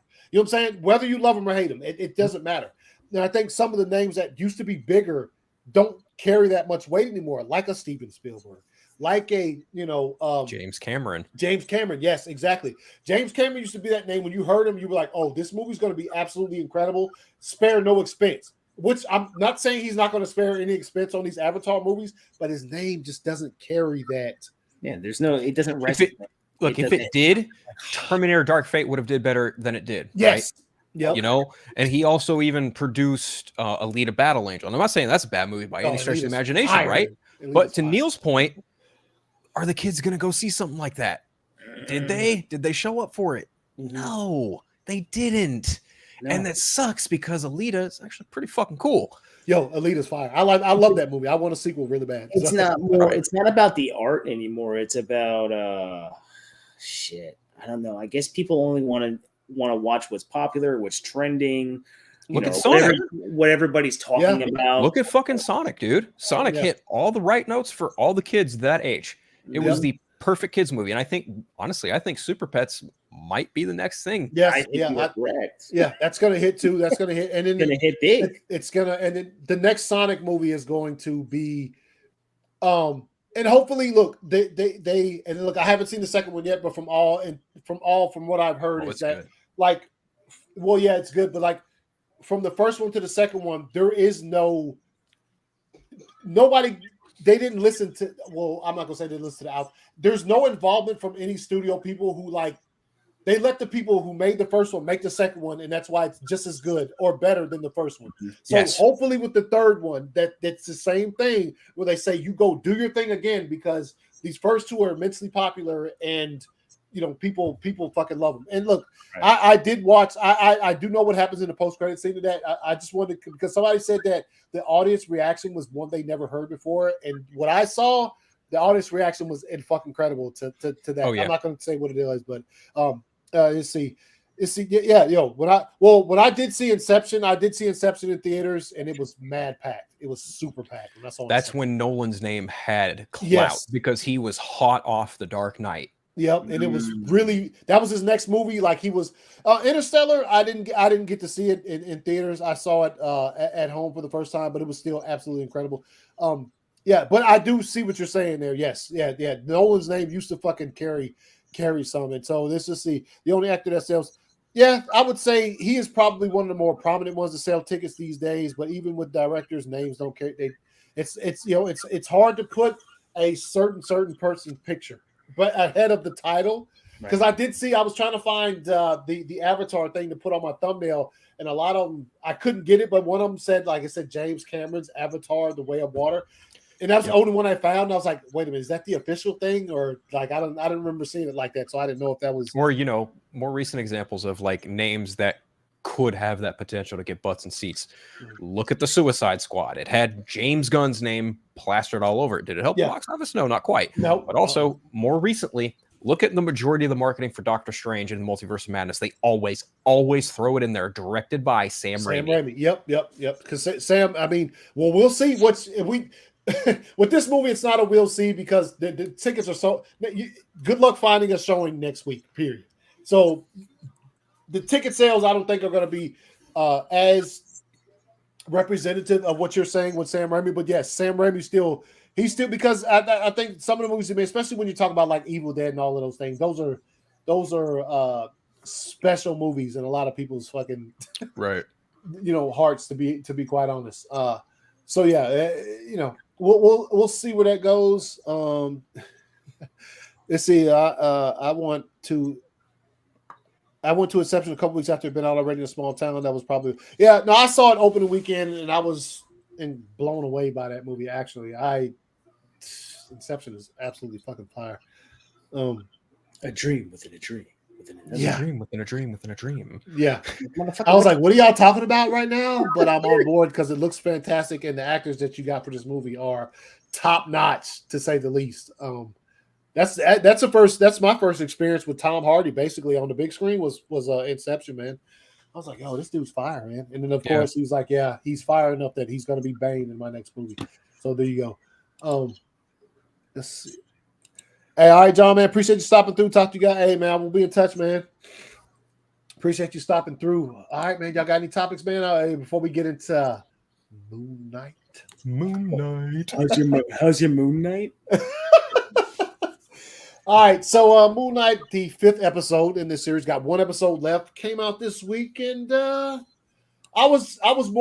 think this one was a bit better to me than last week's. I think last week's I was a bit irritated with the way it was going. I was like, wait a minute, we don't have too much longer in this series. There's only a couple episodes left. Where are we going with this?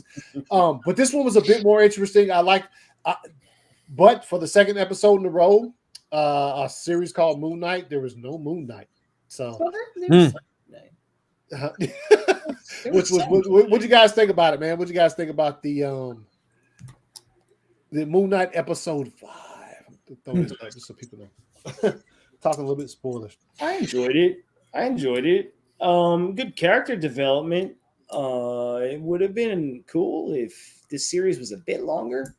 Yeah, maybe this particular episode, you could have maybe not wasted one with one of the other ones and put this one in earlier to develop the character a little bit quicker. I don't know. If you only got 6 episodes, but look, at the end of the day, am I enjoying the series? Yes, because I don't know anything about the character. Yeah. Do I care that there's not a tremendous amount of action? No. If you're giving me some type of story, or if I'm enjoying the acting per se with some of this, like I think his acting is really good in this. I like the. Do you enjoy the chemistry between Hawk and Oscar Isaac? I don't mind it. I think it's pretty good. Oh no! I like the back and forth while they're sitting in the asylum. I think that's pretty good throughout it. Even Hawk has been nice and creepy. I want to know why he walks with glass in his shoes. Very curious. That's still wild to me. Yeah, and you hear the crunch. You can hear it. Yeah, dude. When he walks in other episodes, I'm like, nah, bro. Also, apologize for my spotty fucking internet tonight because I keep pausing at times. No, you're good. But watching this episode, I just liked the way the story was going in this episode. But I kept saying to myself, I'm like, fuck. You could have put this maybe an episode or 2 earlier. You didn't need to, like that last episode. I didn't like where they're in the cave and they're doing like the descent thing where they're like spelunking. Yeah. I would have preferred this episode last week and then go into something else this week. That's just me being a little nitpicky. But like I said, I'm kind of going all over the place. I'm enjoying it. Is it a letdown for me? No. Is it a letdown for other people? Potentially, because maybe they thought they were getting something else. This series feels more of like a stopgap. Like we don't have nothing else, so we're going to put this out for now and intrigue our audiences. And maybe he gets tied into something, because I hope he gets tied into something, because otherwise I don't understand the point of this series with their formulated universe that they do build. But yeah, a little bit of the same for me. But like we've been saying, obviously the last episode is the day before Doctor Strange next week, so there's potentially a lot that could happen there. And look, I think the wanting more episodes, I can agree with that. Maybe 1 or 2 more would have been fire. I would have liked to see like what I felt about last week's episode compared to this one. If both of those were combined into just one long episode, I would have been like, yo, that's dope. Because it was, you know what I'm saying? Because you obviously saw, I can't remember the hippo at the end, and they all screamed. I was like, oh, come on, man. Yeah, like why'd you end it like that? Yeah. I didn't like that. I said that before, but then the way she comes in this episode and explains a lot to what they're I'm not gonna say their mission, but what they're currently doing, they're on the ship, they're moving throughout the desert, and she's like, "Yo, if your scales don't balance, you're going overboard, homie." I like that a lot, but I like I said, I wish they were both like just they screamed and it just kind of blacked out, and it just started. This next episode would have been fine for me, but I guess I'll hold judgment to see this last episode, man. For me personally, I feel like maybe it's just me, but I feel like there's a lot to tie up in this one episode. Ooh, maybe they'll tie it up. I feel like there's just a lot for me personally, because you have the wife who what's happening to her. You have like there's just a lot of stuff, and I want to see like the correlation between Hawk being the psychiatrist and then him also being old grimy dude with the glass in his shoes. You know what I'm saying? Like, how is that all configuring to? Because obviously he turned into Steven and he was talking to Steven hadn't talked to you in a while. That was interesting, but then it just kind of went back, and I was just like, yo, this. So hopefully they can. If they don't tie it up, if they give you a reason why they didn't tie it up and they say, yo, this is coming in the future, this is why, then I will be satisfied with that. And I think because the series is interesting, and I will say I would like to have seen, because like I said, we haven't seen Moon Knight in like 2 episodes basically. So I hopefully he shows up in big time in this last one, and hopefully we get some type of closure, because there's a lot of openings. You see Steven fall in the sand and he gets fucking. I was like, no, Steven, what the fuck? That's fucked up. You know what I'm saying? So like, it was sad. It was. I was just like, damn, that's fucked, man. And I understand why he didn't jump off to save him, because you just literally sacrificing both yourselves. Right. Like, you know what I'm saying? If he would have jumped off to save Steven, he's gone too. Who's left? Well, to save one of him? the selves had to go in order for him to function. Yeah, and also the guy that Phil's always talking about is coming. Jake Lockley. Yeah, he might have made an appearance in this episode. Yeah. So yeah, go ahead. Go. So like, when we first started watching it, right? Like I wasn't. We've kind of shifted balance here a little bit, right? Because at first I wasn't really. My expectations might have been a little too high in the first couple episodes, like 1 through 3. I was kind of like, I don't know. But then 4 happened, and I was like, oh, okay, now we're getting somewhere. It's continued here with episode 5. Like I really enjoyed the duality. Like I loved watching Steven and Mark figure shit out, but I also really liked the, peeling back the layers of how Steven came to be, peeling back the layers of where Mark comes from, the origins of that, the origins of how Mark wound up in Khonshu's tomb, and even like, the revelation that Steven was just manifested to kind of try and deal with his mom. Right, dealing with the trauma that his mom inflicted on him due to what happened to his brother, right? Yeah. But if you guys paid attention during this episode, there's a moment where Mark is talking to fucking Dr. Harrow, but he's got a fucking bandage on his nose, right? And he grabs for that sharp piece that he wants to shank him with. He's got a bit of an accent. I don't think that was Mark, and I don't think it was Steven. I think that was Jake Lockley. Okay, nice. And I did read somewhere that they have confirmed that we will see who is going to be in that red sarcophagus.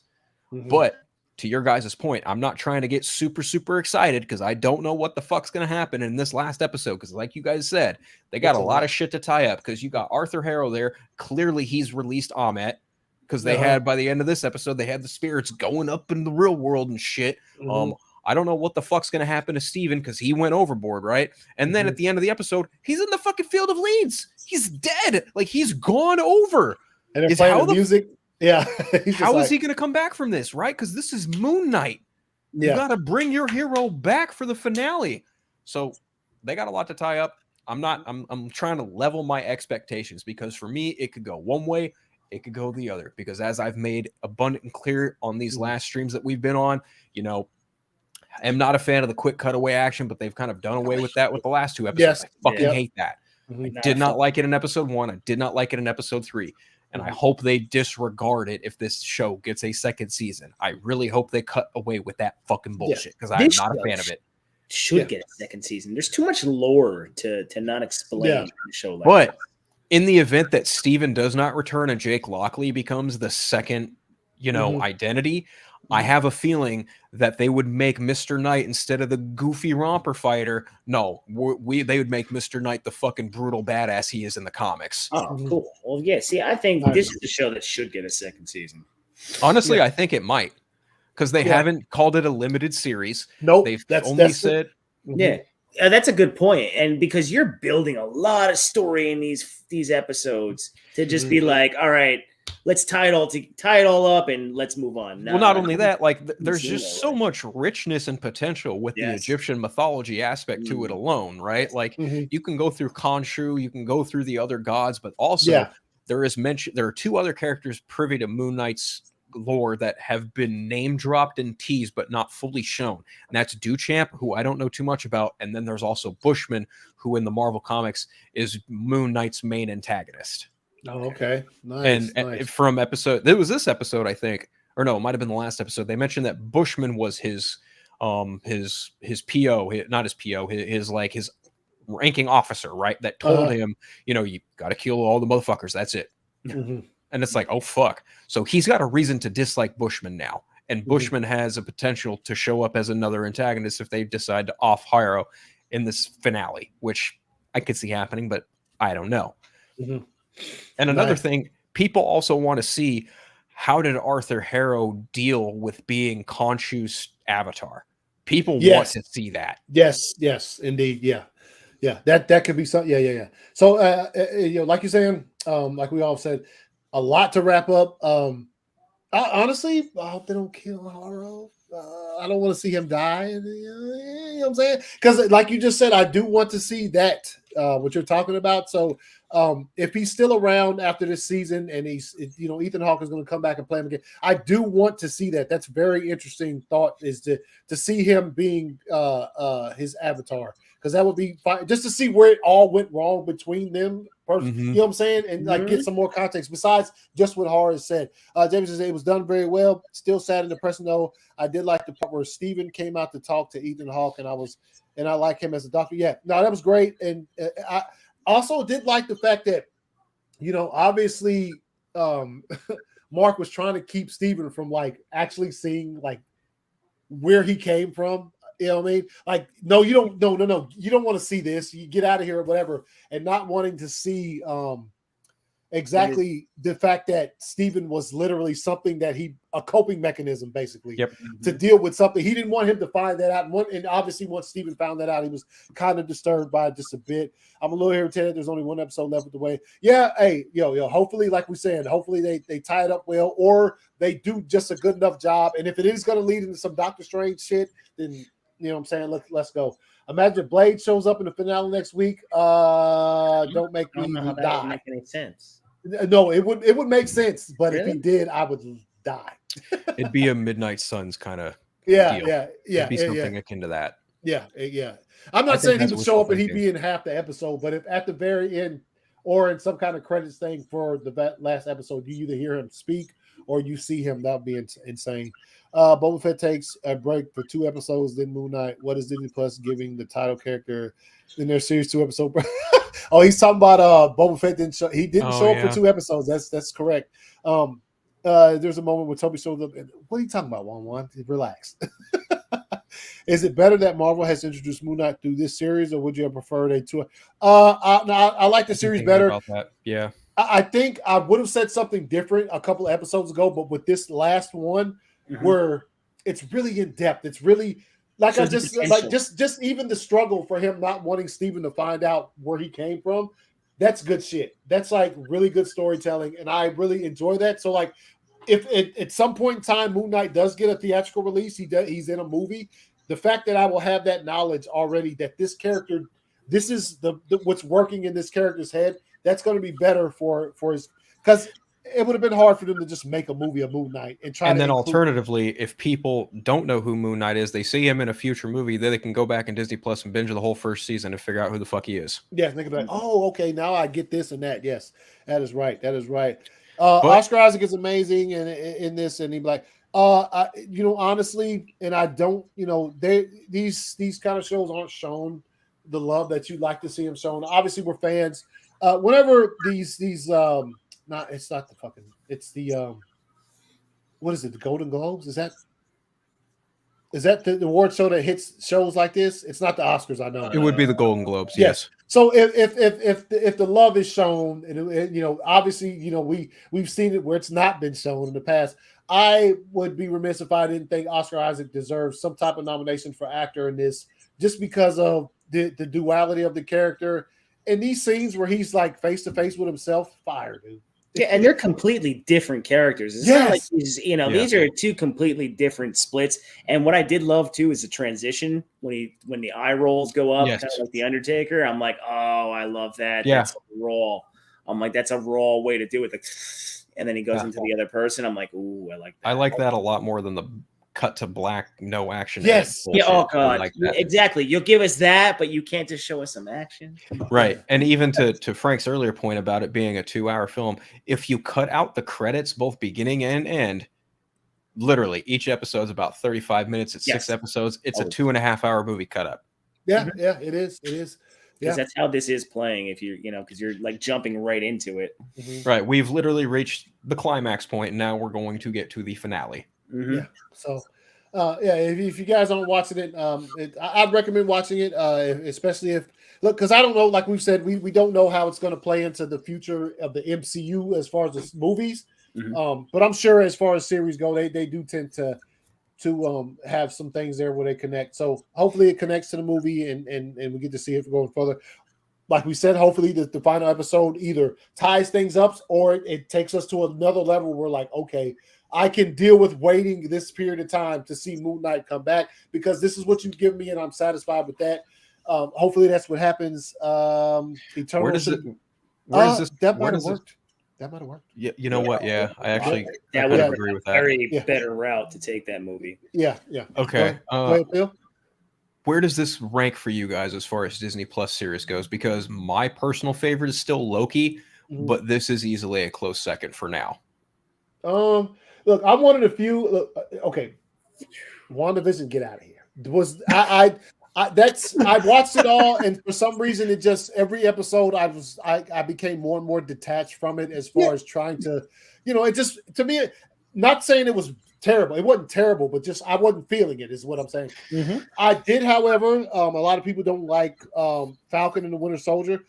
I did enjoy that one a lot. I thought it was great. I thought the way that they what the direction they took with that and the fact that the steps they took to make Sam, as much as I hate Anthony Mackie, get the fuck out of here, Anthony Mackie. As much as I hate Anthony Mackie, I do like the steps they took to make him Captain America, and I was satisfied with that series as a whole. You know, obviously with every series there's going to be things I didn't like about it, but as far as that one when it was done, I was like, oh, that's pretty good. I was satisfied with it. With that being said, Loki is way up here for me as far as the series. That one, especially the final episode when you know obviously you saw Kang. It's Majors in there. You can't. Loki was a fire series. I know a lot of people don't like it. I fucking love Loki. It's my favorite one. Loki was great. I thought Loki was great, and the way it ended, and for the future of whatever Marvel was doing cinematically, it was perfectly placed. And for this one, I'd say it's probably up there. How many? 6 of these series or 5? 6. 6. So this is top 3 for me. Definitely. So WandaVision had 9. I think Falcon and Winter Soldier had 6. 6. Yep. Loki had 6. What If had 9. Yep. The Hawkeye had 6 as well. Yep. And this has 6. I think Miss Marvel also 6, but it could be 9. I don't know for sure, and I'm pretty sure She-Hulk might be in that same ballpark. 6 to 9. Yeah. Oh, yeah. That's one I forgot. What If is way up there for me. That series was fucking. You can go. What If was absolutely incredible. Loki, What If, and Moon Knight right now because Moon Knight, I don't know anything about it, but I like the intrigue and the storytelling that goes on. On top of the talent attached to it too, you know, and the talent kills it. Yeah, I mean, and WandaVision, though there's not much of a story with it, and they just go on like, you know, nostalgia points with it throughout. You got to enjoy the chemistry between the two actors. I think the mystical aspect, and I mean mystical in the mystery sense of how shit tied together towards the end of it. It's not rewatchable. In its favor, but it's not rewatchable, right? Yeah. I think for me, Loki's at the top for sure, and then you can rewatch that series. I'm edging. I'm feeling like Moon Knight very well could edge WandaVision out there for second spot, and then you know. Underneath that is Falcon and Winter Soldier. Underneath that, What If, and then pile of dirt, Hawkeye. So Hawkeye was one of the few ones that I was just like, this is perfect number of episodes because let's end this as soon as possible. Yeah, it was filler. It was Marvel filler, right? Yeah, it was because I mean, at some point in time, we all know where they're moving with their new Hawkeye, which is going to be what's her name, Kate Bishop. Yes, so they had to do something to let you know that she will be the next one. And I mean, look, good on them. They got Kingpin in there. They got, they hit the right buttons when it came to that where they were going with that sector of the Marvel Cinematic Universe, which has, kind of a Hell's Kitchen type deal where they're in those spots. And obviously you saw the ice rink at the end of No Way Home with Spider-Man's flying over it. To tie it in like that. But yes, the Hawkeye was perfectly there's not a time in Hawkeye where I was thinking, yo, they only have one episode to wrap this up. How will they do that? Yeah, you're not like, damn. No, I was like, is it over yet? Because whatever. Oh, come on. He did the good acting. And even going back to Moon Knight, right? Like the first couple episodes, you could see some of the CGI. You could see where they cheaped out in terms of editing. But the last two episodes, especially the 5th episode, they went fucking ham on that shit. Yeah, like, the boat in the sand looked great. Yes, great. Yeah, even when they took it, when they turned it backwards to turn the around, sky, the way the world looked, it was beautiful. It was like watching Black Panther all over again. You're like in the mid. You're in purgatory right now. Yeah, right. We're driving through. Hey man, to each his own. If you liked it, hey, good on you, man. I ain't knocking anyone who fucking does. No, you don't hate Hawk. I put it this way. A lot of some of these shows that come out that we're getting, like we said, from Marvel, it's not even that you hate them or you love them. Yeah, you're always just like, all right, man, it was good, cool, it entertained me. It's basically it's your interest level, and one of the biggest factors is like rewatchability. Because I'm sure at some point I'll be watching What If again because I like I said, and also Falcon and I'm sure. Whenever if there's a movie for Moon Knight coming or another season, I'm sure I'll rewatch this one before I get to said next season or whatever. So now, if you liked it, man, good on you, man. Hey, that's I always like to see if there's something that I did not enjoy. I always like to see people who did enjoy it because I'm like, at least somebody did. You know what I mean? It's just not. It wasn't put out there just to be out there. But so that's our thoughts on Moon Knight. So we're about to wrap it up. Damn, dude, we've been going 2 hours. That's a fucking swift. What you got here? Neil just says, hold on. There we go. I got it. We were talking Top Gun earlier. Lana. What?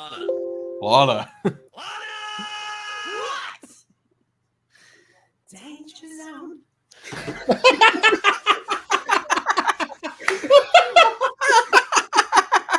I had to. Yeah, that's perfect. That was perfect. Perfect way to end the show, man. Appreciate that. I appreciate you guys for jumping on, man, to chill out on a Friday, talking about some of this shit. Hell yeah. I think we pretty much hit everything. There ain't much left. Halo, look, I think I'll give a more in-depth Halo thing once the first season is totally done with, and then I can finally get because, like I said, me and Neil mentioned it earlier, just briefly, that I think this last episode was very, very good. Still no action, but as far as carrying the story along, they jumped some big steps. I was like, yo, what's going to happen next week? So yeah, it was comparable to the last episode of Moon Knight with what they did. You didn't mind the storytelling at all. You're like, oh, this is good. Yeah. Even though helmet off the whole entire episode again. No suit either. No suit. No suit. He had on the undercarriage that the Under Armour he wears or whatever. But still good episode. So, I'm sure, Phil, you're going to wait till it's all the way done and watch this go ahead and binge it, which I don't blame you because, if you don't have Paramount Plus, there's no better time to wait just to get the little 7-day trial just to watch it. Because that needs help. I got Paramount Plus for 2 reasons. Oh, Sonic the Hedgehog, Jackass. Top Gun. Oh, okay. And Jack. Okay, you're right. 3 reasons. Jackass. But fuck, man, I watched Top Gun a week and a half, 2 weeks ago just to get ready for Maverick. Fuck, man, it still holds up. Yeah, good. I was talking about it. If you guys hadn't seen it, I think it's still on YouTube. I watched it for Instant Replay, my sports show. We watched the draft, the first round of the draft last night. We did get on the topic of that a little bit because I think they showed a commercial for it, and it's just the people who have seen it because at Cinemacon they did show Top Gun. Damn it, what the fuck, Maverick, and there was overwhelmingly positive to the point where a lot of the critics were talking about tears as they watched the movie. So like I said, you didn't have to tell me to go see Top Gun when it comes out next month. You know what I'm saying? I am going to see it. But the fact that type of positive reception is coming from it, and considering it's a sequel to a movie that was made decades ago that we all love, we've seen it, and it's just amazing. It's hard to capture that lightning in a bottle twice. Right. And it looks like they've done that. So I can't wait until the end of May to see this thing, and I'm sure you guys can't. And we'll be checking out we'll be talking about it on this show, guaranteed. Just definitely, it's looking like it's going to be something epic. And if they do, literally, if in my opinion they capture that lightning again, I will fucking lose my mind. Bricks. Yeah, because you know how rare that is. That's really rare.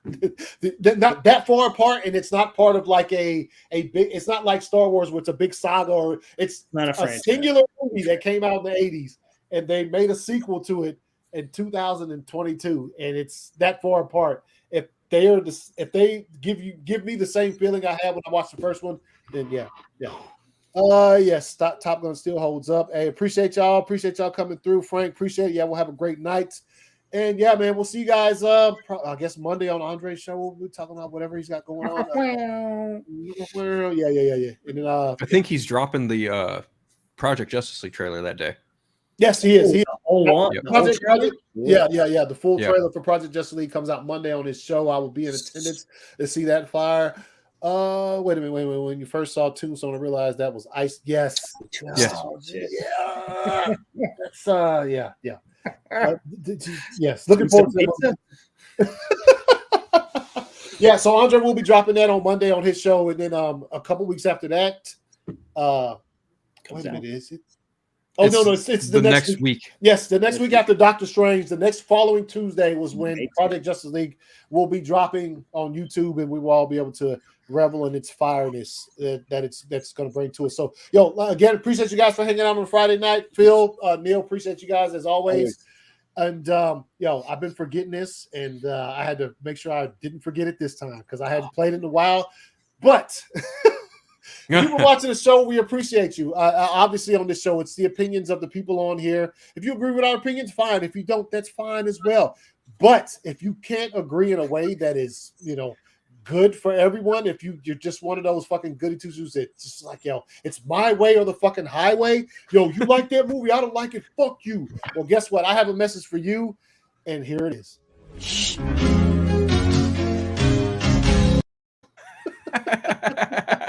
See y'all next week.